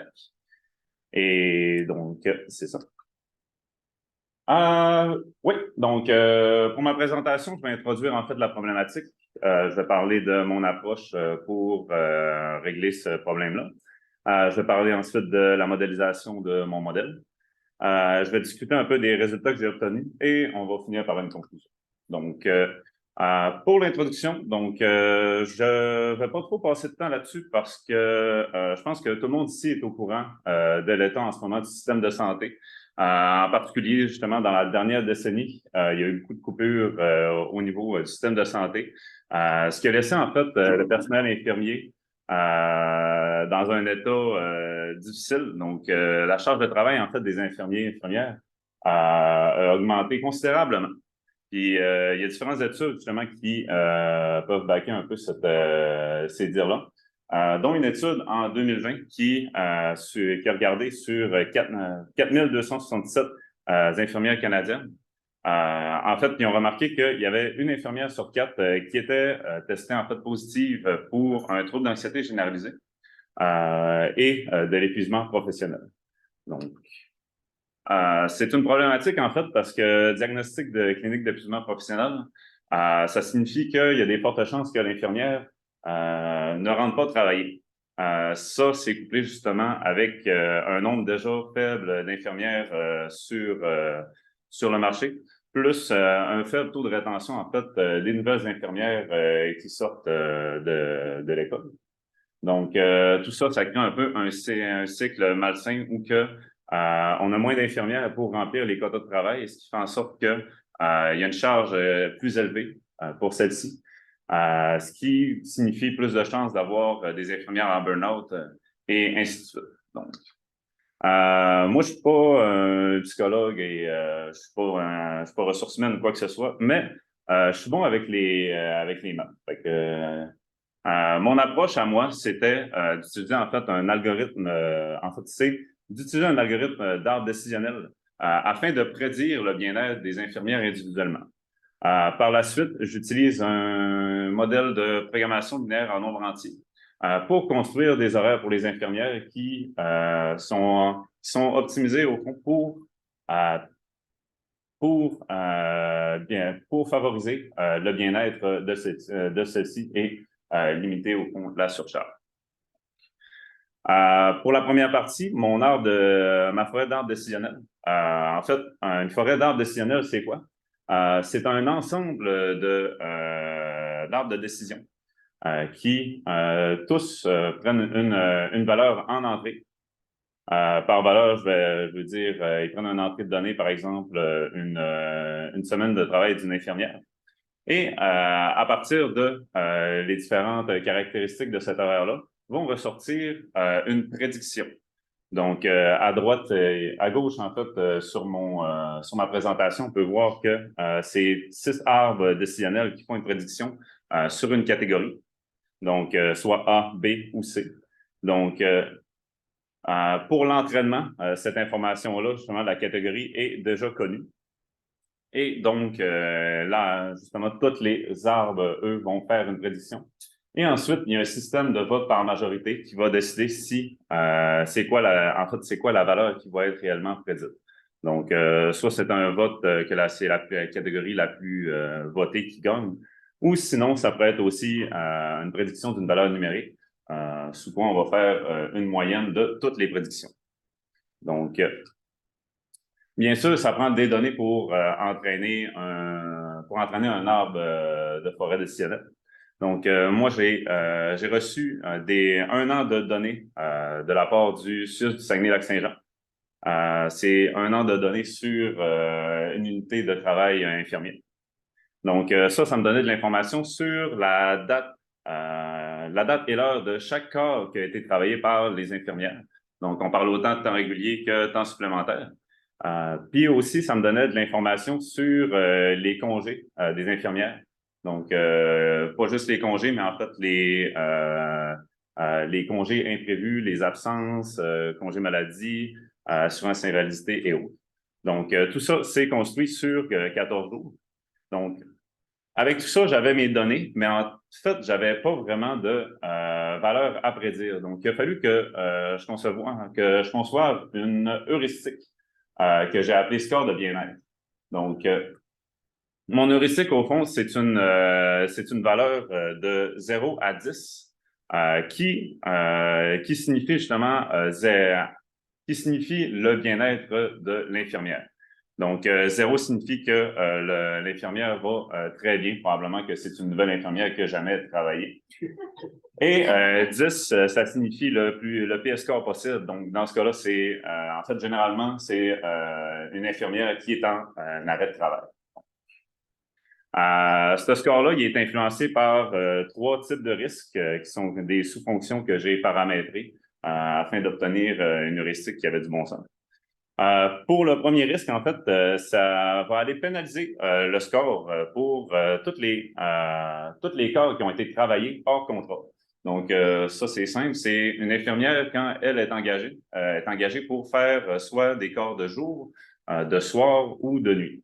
Ce qui signifie qu'une infirmière qui est engagée de jour et qui doit se faire des corps de soir, dans ce cas-là, c'est un risque et justement, ça va aller détériorer l'heuristique. Donc, le deuxième risque, là, on va regarder plus la surcharge de travail de l'infirmière. Donc, on va regarder les 3 derniers horaires qui ont été travaillés par une infirmière. Donc, ici, on parle des horaires sur 14 jours. Et on va aller pénaliser pour tous les temps supplémentaires qui ont été faits, tous les jours consécutifs de travail qui dépassent 5. Donc, 6 jours consécutifs, on classifie ça comme de la surcharge de travail. Et les corps en surplus. Donc, normalement, on est supposé travailler, en fait, les infirmières sont supposées travailler 5 jours semaine. Donc, ce qui veut dire 10 jours dans un horaire. Donc, s'ils travaillent 11 ou 12 corps de travail, dans ce cas-là, c'est un signe de surcharge. Le troisième risque, qui est le risque qui a le plus gros poids, c'est basé sur tous les congés et les absences imprévues. Donc, là, on parle de congés non planifiés, congés maladie, les absences au travail et l'assurance invalidité.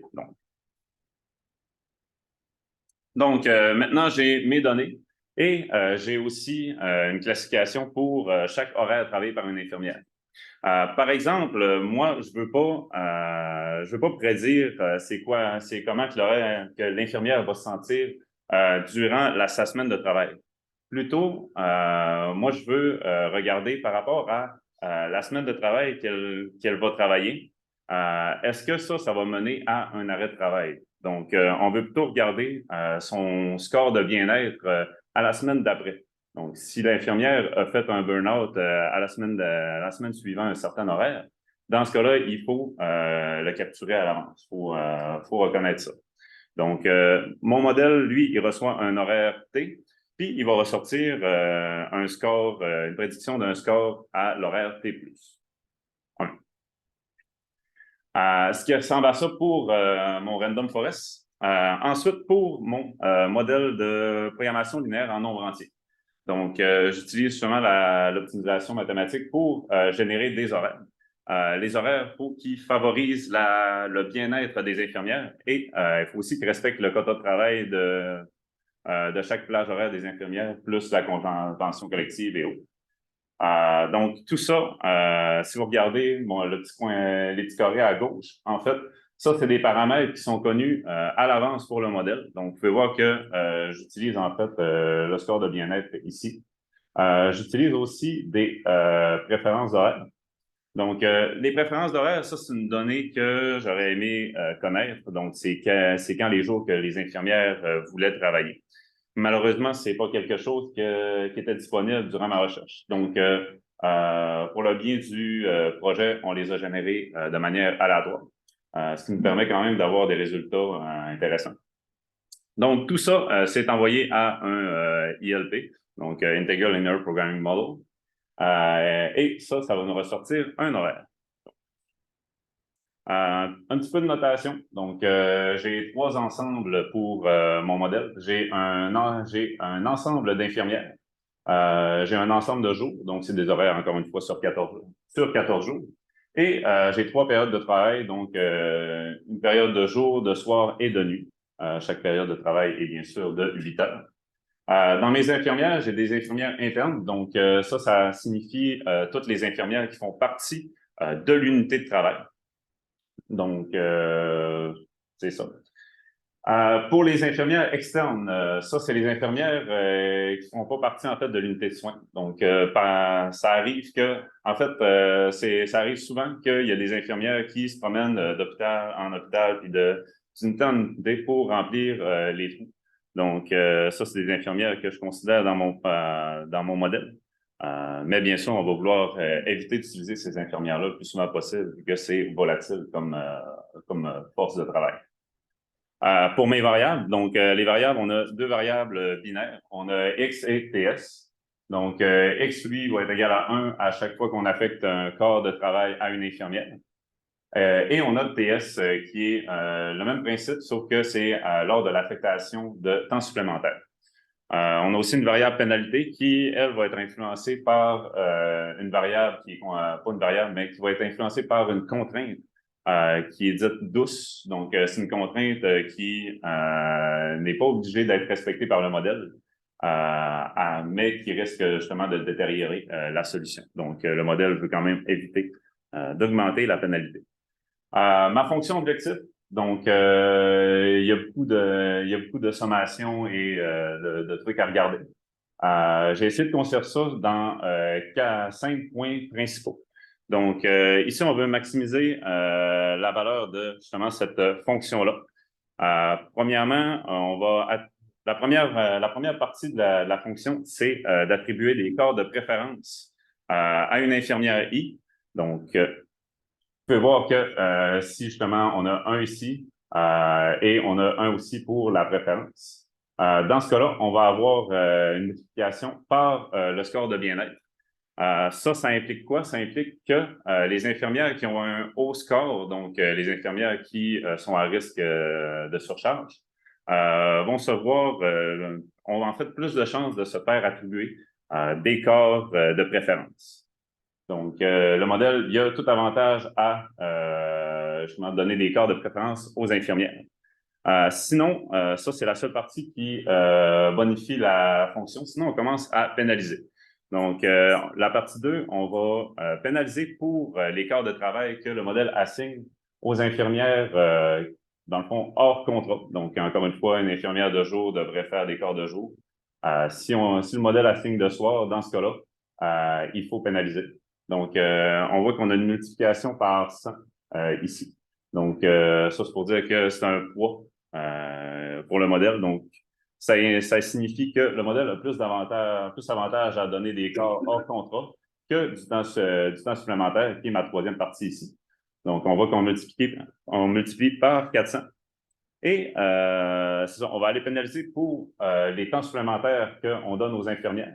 Ça va être multiplié par le score de bien-être. Donc, ça fait en sorte que les infirmières qui ont un haut score de bien-être risquent moins de recevoir des temps supplémentaires, justement parce que ça va encore plus diminuer la qualité de la solution. La quatrième partie, c'est l'attribution d'infirmières externes ici. Donc, ça, c'est bien sûr quelque chose qu'on veut à tout prix éviter. Les infirmières de l'unité devraient être capables de subvenir à leurs propres besoins en matière de charge de travail. Donc, c'est ça, on a un gros poids parce que c'est quelque chose qui est absolument pas voulu. Et ensuite, on a la pénalité qui est par rapport à la violation d'une contrainte souple que je vais discuter en fait maintenant. Pour les contraintes, donc les contraintes, on a des contraintes pour respecter la logistique de planification d'horaire, il y a des contraintes pour respecter la convention collective et il y a des contraintes pour diminuer la charge de travail des infirmières. Donc ça, on va faire ça en limitant le nombre de corps de travail par horaire. On va faire ça en évitant le nombre d'heures supplémentaires. On va mettre 16 heures de repos obligatoire entre tous les shifts. Donc, si on a travaillé de jour, on ne devrait pas pouvoir pouvoir rentrer de soir ou encore de nuit. Donc, un full 16 heures de repos. Un maximum de 5 jours de travail consécutif et travailler un week-end sur 2. Donc, ça, c'est quelque chose qui fait partie de la convention collective. Mais j'ai remarqué en fait que c'était quelque chose qui était vraiment pas respecté. Donc, je l'ai réécrit ici. Par rapport à mes contraintes qui considèrent le score de bien-être. Donc, on veut réduire le nombre de corps de travail pouvant être assignés à une infirmière selon son score. Donc, ça en passant, c'est une contrainte douce. Donc, techniquement, je ne peux pas vraiment empêcher une infirmière de recevoir des corps. Mais si il y a un surplus de corps, en fait, il y a un surplus de main-d'œuvre, dans ce cas-là, on peut essayer d'aller limiter le nombre de corps attribuables aux infirmières qui sont en plus mauvais état. Donc, on peut voir que à partir de 3, à partir d'un score de 3, le modèle commence à essayer de donner 9 corps au lieu de 10 corps à une infirmière sur l'horaire de 14 jours. Et ça augmente par rapport à son score. En passant, les infirmières, eux, ça tourne à peu près autour de 3, le score des infirmières. Donc, généralement, plus haut que ça commence à être des signes vraiment d'épuisement. Ensuite, on va aussi limiter le nombre de temps supplémentaires. Donc, encore une fois, on va regarder le score. C'est assez rare qu'on va avoir un score en bas de 2. Donc, généralement, les infirmières vont avoir un maximum de 2 temps supplémentaires à faire. Et si on augmente au-dessus de 3, dans ce cas-là, on va avoir un maximum de 1 temps supplémentaire. Ça, couplé avec le fait que les infirmières qui ont un haut score de bien-être risquent de ne pas avoir déjà de temps supplémentaire, ça fait en sorte qu'on est encore une fois capable de limiter la charge de travail. Donc, pour la partie résultat. Je vais garder ça sur le cas plus de l'infirmière 11. Pourquoi l'infirmière 11? C'est parce que celle-ci, elle a fait un arrêt de travail de la semaine 19, puis elle a fait un retour progressif à la semaine 35. Donc, on va regarder un peu c'est quoi qui s'est passé avec l'évolution de son bien-être durant justement cette période-là. Et on va regarder ensuite la semaine 19. Donc, c'est quoi qui est arrivé pour que l'infirmière quitte et qu'est-ce qui aurait pu être fait pour empêcher ça. Donc, cette infirmière-là, elle faisait partie d'unité d'infirmières auxiliaires. C'est une force de travail de 11 infirmières, dont 7 de jour, 2 de soir et 3 de nuit. Là-dedans, il y a une infirmière qui est engagée pour faire et de jour et de soir. Et leur quota de travail, c'est 3 de jour, 2 de soir et 1 de nuit. Donc, on peut déjà voir qu'il y a un petit problème au niveau des infirmières de soir. Donc, mais ça, je ne suis pas des ressources humaines, c'est plus à l'interne le problème. Et c'est ça. Toutes les infirmières doivent faire 10 heures de travail par horaire. Oui. Ah, le temps? OK, c'est bon. C'est bon, je vais passer un petit peu rapidement. Mais au fond, ce qui est intéressant ici, c'est qu'en bleu, on voit l'étiquette, donc la valeur réelle calculée par l'heuristique. Et en orange, on voit on voit la prédiction des données. Donc, il y a clairement une tendance qui se suit. Puis le modèle de Randall Forest est capable de reconnaître qu'il y a une augmentation de la charge de travail de l'infirmière. Et ici, on a un coin vide que c'est justement son arrêt de travail, puis après ça, on fait un retour progressif. C'est intéressant parce qu'on voit vraiment que le modèle est capable de suivre la tendance à l'augmentation justement de la charge de travail. Là-dessus, si on regarde pour la semaine 19, j'ai mis l'infirmière 11 ici. On peut voir que c'est une infirmière de jour. Elle a fait 10 scores réguliers dans son horaire, puis elle a un score de 6,42. Donc, à droite, c'est l'infirmière 19 pour la comparaison. Dans cet horaire-là, on voit que celle-ci elle a eu une absence durant le jeudi. Il y a juste la moitié des corps qui étaient en fait dans son horaire, le reste, dans le fond, qui était de jour. Le reste était evening, donc c'était des corps de soir. Et en plus, elle a travaillé durant les 2 fins de semaine, donc 2 fins de semaine consécutives. Donc, clairement, c'est beaucoup de red flags qui ont mené à son arrêt de travail. L'horaire ici que j'ai généré avec le modèle, on a seulement justement 6 temps réguliers. Donc, tous de jour avec 1 de soir. On voit que sur les 6, tous les corps de préférence ont été remplis. Même chose pour l'infirmière 19 qui, elle, se voit attribuer 3 corps de plus, mais quand même tous des corps de référence. Et c'est ça. Avec ça, on est capable quand même de voir qu'il y a quelque chose à faire avec les horaires. Là-dessus aussi, il y a toutes les infirmières qu'on ne voit pas sur la présentation. Mais donc, en conclusion, dans le fond, on propose une solution au problème actuel d'horaire des infirmières. On fait ça avec un random forest pour prédire une heuristique. Et avec ça, on génère des horaires pour essayer d'atténuer la charge de travail basée sur cette valeur-là. Et c'est ça. Avec ça, on réussit à démontrer qu'il y a clairement quelque chose à faire avec les horaires historiques pour les infirmières. Puis cette donnée-là, on est capable justement de l'utiliser pour améliorer leur travail.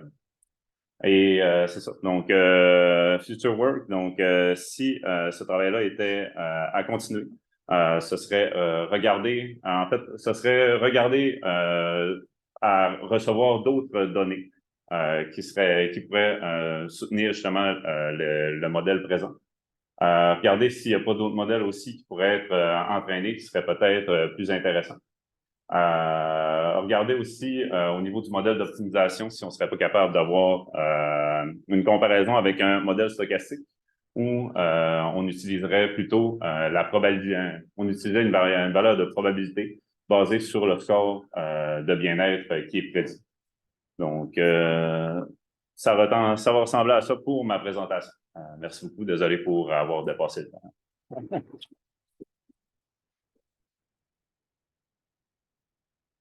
Donc, il y a des questions. Moi, j'ai pas de questions. Je connais.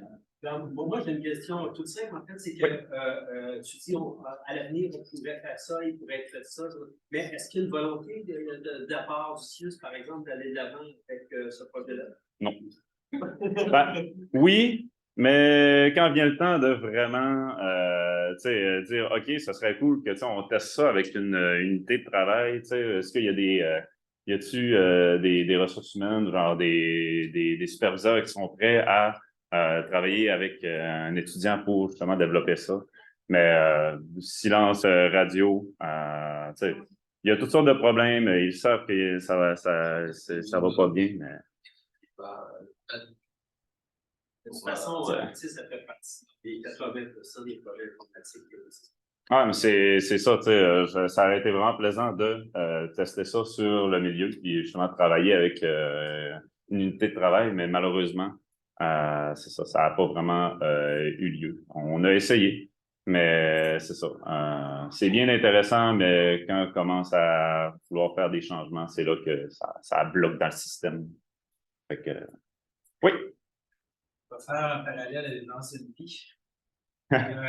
L'innovation des ressources humaines à la fin des années 2000 disait que les quarts de travail 7-14, donc 7 jours travaillés consécutifs et 7 jours de vacances, était la nouvelle révolution dans le système de santé. Ton modèle, es-tu capable de détecter ça ou vois-tu des quarts de travail 7-14 et capable de calculer un score, c'est capable de voir la différence entre les deux modèles? Tu veux dire s'il serait capable de reconnaître 7 jours de travail puis 7 jours. Le congé, comment ils sont affectés ton score pour voir si on serait capable de faire une différence entre ce qui présentait comme une innovation à l'époque et qu'on n'a jamais réussi à mesurer sur le plancher. Oui, ce serait juste une question de tweaker un peu avec les paramètres du modèle de programmation linéaire. Le problème, c'est plus le nombre d'infirmières disponibles. Moi, je sais que je parlais des infirmières externes, qui est comme les infirmières qui viennent d'autres unités pour compenser les manques. Ça, c'est quelque chose qui arrive beaucoup dans les données réelles d'horaire. Malheureusement, quand je faisais quand je faisais un modèle pour générer des horaires, il y a clairement des semaines où il faut utiliser des infirmières externes. Donc, comme je disais, il y a vraiment un problème aussi de sous-personnel, donc dans le monde infirmier. Fait que, rendu là, c'est juste réussir à garder les infirmières qu'on a en ce moment en essayant d'alléger ou de leur donner des horaires qui sont faits pour les aider à couper avec tout le reste du système de santé présentement. Est-ce qu'il y avait d'autres? Oui. Une question que j'ai fait tantôt, c'est que vous voyez qu'on a un infirmière 11 qui est pour mon congé, puis revenu plus tard. Ça, est-ce que en donnant les données, un tir de fait pour éviter de prendre des données des infirmières qui allaient partir pour des blessures physiques, qui se fait bien ou non au travail, et qu'au final, ne sont pas de l'épuisement au travail? Oui, ici, on peut voir que j'ai retiré les données ici. Ça, c'est parce que à ce moment-là, ça donnait toujours 10. Puis c'était pas nécessaire, ça faisait juste biaiser le modèle par rapport aux prédictions. Donc, ça, c'est une partie que j'ai enlevée.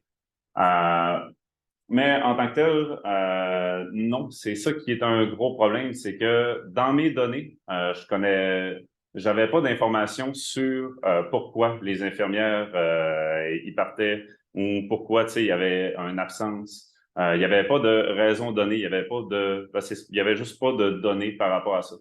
Puis ça, c'est quelque chose qui serait incroyablement, tu sais, si cette donnée-là pourrait être connue, si je pouvais vraiment connaître, OK, cette infirmière-là, on le sait qu'elle a fait un burn-out, tu sais, c'est marqué ici. Dans ce cas-là, ça aiderait genre, exponentiellement genre, le modèle de prédiction. Mais à partir de là, moi, j'avais juste des données d'horaire. Donc, oui, il a fallu que j'insinue certains départs. L'infirmière 11, c'était l'infirmière que, tu sais, vraiment, on voyait qu'il y avait une augmentation. Puis que déjà là, je peux pas dire qu'elle est partie en burn-out parce que c'est pas spécifiquement dit. Puis à cause de l'anonymat, tu sais, je peux pas connaître ces données-là. Mais on peut spéculer que par rapport à tous ces horaires antérieurs, que cette infirmière-là est partie parce que tu sais, on en avait assez. C'était trop. Donc, c'est ça. Mais oui, pour les travaux futurs, ce serait vraiment intéressant d'avoir cette information-là de disponible. Ça bonifierait beaucoup la création d'horaires. Oui. Est-ce que les données datent d'avant 2020? Oui, ça, c'est une. Ça, c'est un projet qui a été commencé pré-pandémie. Donc, tu sais, comme les statistiques que j'ai montrées au début, ça, c'est des statistiques pré-pandémie. Ça, c'est un projet qui a été terminé pendant la pandémie. Ce qui veut dire qu'on peut imaginer que la situation est beaucoup plus pire que ce qui est présentement présent. Ah non, non, c'est pas la 11e. Et oui, c'est ça. Que ça a dû être très exacerbé. Mais c'est ça. Je pense qu'on commence à avoir des données sur les infirmières pendant le COVID, tu sais, c'est quoi qui se passait avec elles. Mais ça, c'était comme trop récent pour que je puisse obtenir de l'information là-dessus. Mais oui, tout ça, c'est pré-COVID. Merci beaucoup.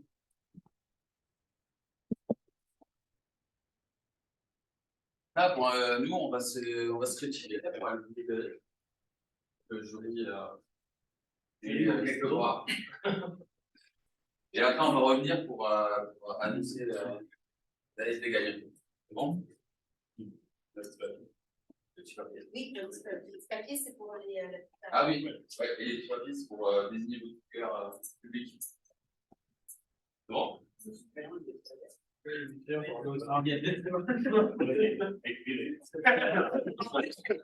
Pas d'avoir l'impression, ah ouais, je t'en regarde, ouais. Oui.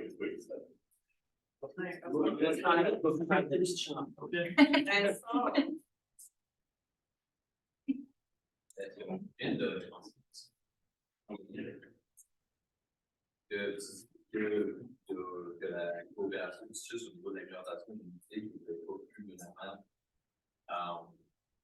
faire aboutir le projet. Oui. Mais tout de même, comment est-ce que se présente l'avenir d'un projet comme ça qui, pour l'instant, n'est pas actif? Est-ce que ça pourrait servir dans un sens d'or ou est-ce que c'est juste. Ça pourrait servir pour des entreprises comme, par exemple, Thanksgiving, qui eux, je sais qu'eux, en ce moment, ils ont des contrats pour faire une plateforme d'horaire à l'hôpital de Chicoutimi. Fait que, un peu dans cette optique-là, ça leur donne l'insight qu'il y a moyen de regarder les données historiques pour avoir cette information sur l'état des étudiants. Et avec ça, ils peuvent aussi ils peuvent nous écrire pour que nous, on leur donne plus d'informations sur comment aller chercher ces données-là, comment le logistique a été construit. Dans cette optique-là, c'est sûr que nous, on est des chercheurs, fait que, on est moins dans le déploiement, et plus dans théoriser. Fait que c'est ça un peu. Je me suis perdu dans ma conclusion. Le gros problème que tu as à faire de même, c'est que ça soit négocié dans la convention collective avant de bâtir le logiciel. le syndicat accepte de dire que tu ne calcules plus l'ancienneté comme facteur discriminant, puis que quelqu'un a un score de bien-être. Ça, c'est pas ramené d'avance parce que.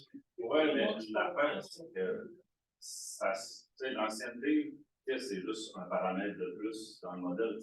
Ouais. Nous, quand on a rencontré le SUS, qu'on a affiché ce projet-là,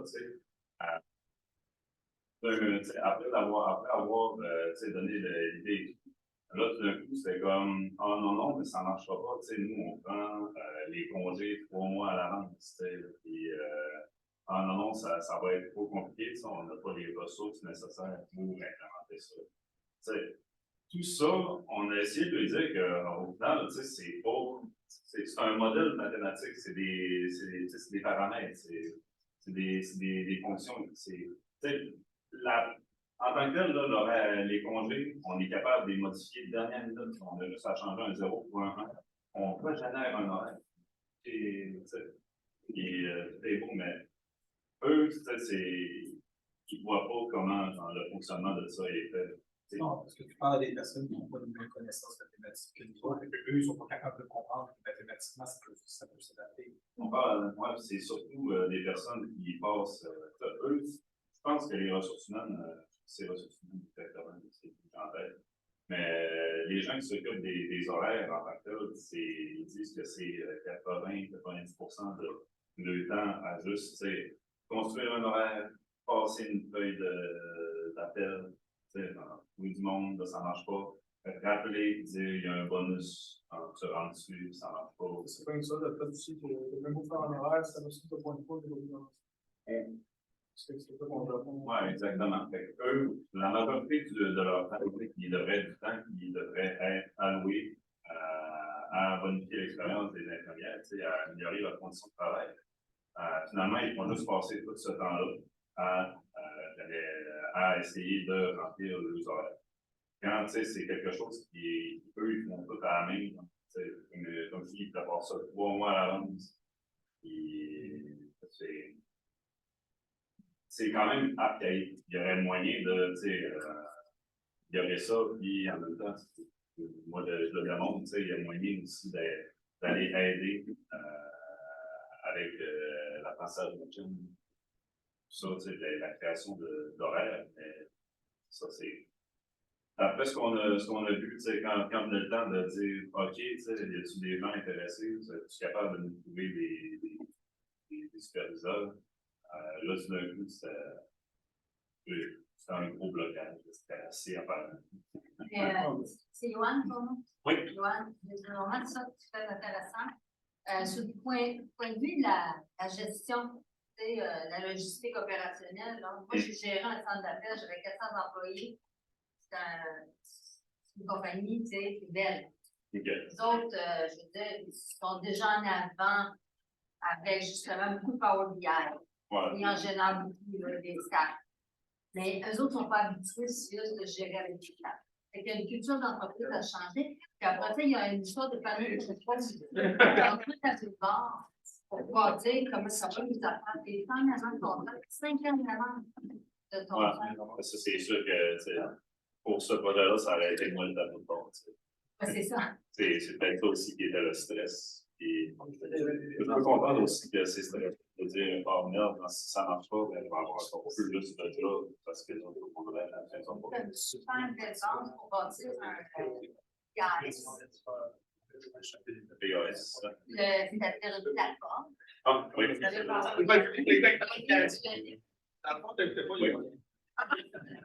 Ça, c'est un projet vraiment comme le noyau. Ça va être à voir dans le temps, il y a une entreprise qui va regarder les produits.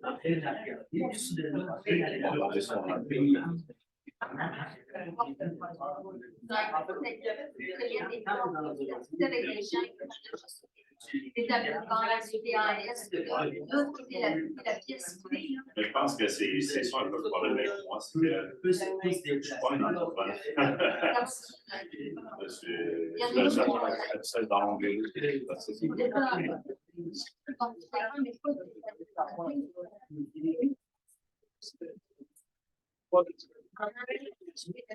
Déjà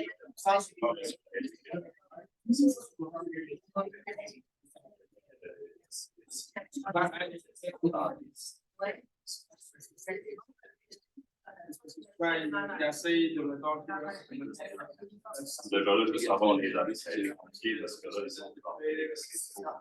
je devrais pu avoir des données plus poussées. En tant que tel, il n'y avait pas de gros mandat. Moi, je suis pas appelée là, hein, je peux avoir donné les autres, quelque chose d'autre qui a été fait.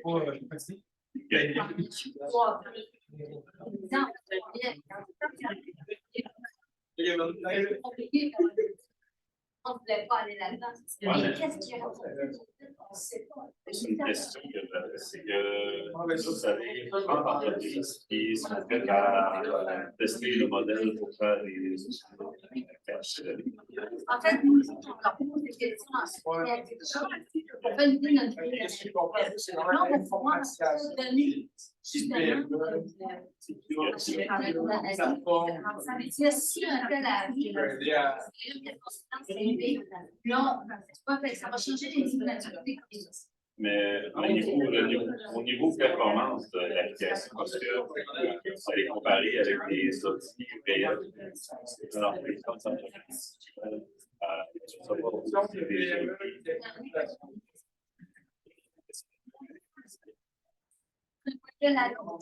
Des paramètres d'analyse qui ont déjà été testés, par exemple, le tableau de bord numérique.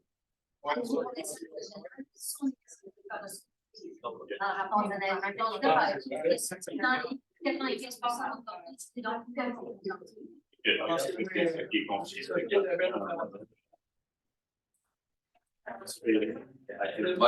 Il est bon par rapport à ce qui est pas. Bon, on va faire l'annonce des résultats. Donc, c'est monsieur. Ouais. Un instant. Ah, il y a des téléphones qui sont en fait. Tu parles d'une organisation de broche à foin. Il va-tu avec 400 employés?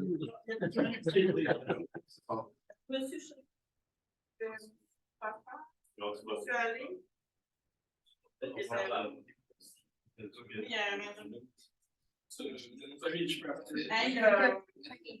Laisse-moi là.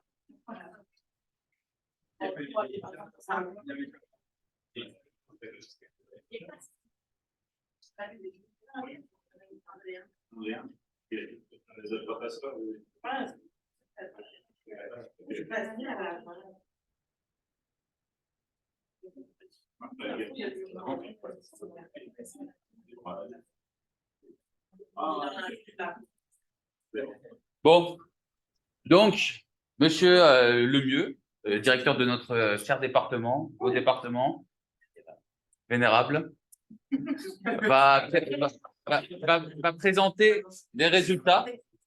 Ouais, que tu vois sur la caméra. Ah oui, ben, ah oui. Va présenter les résultats.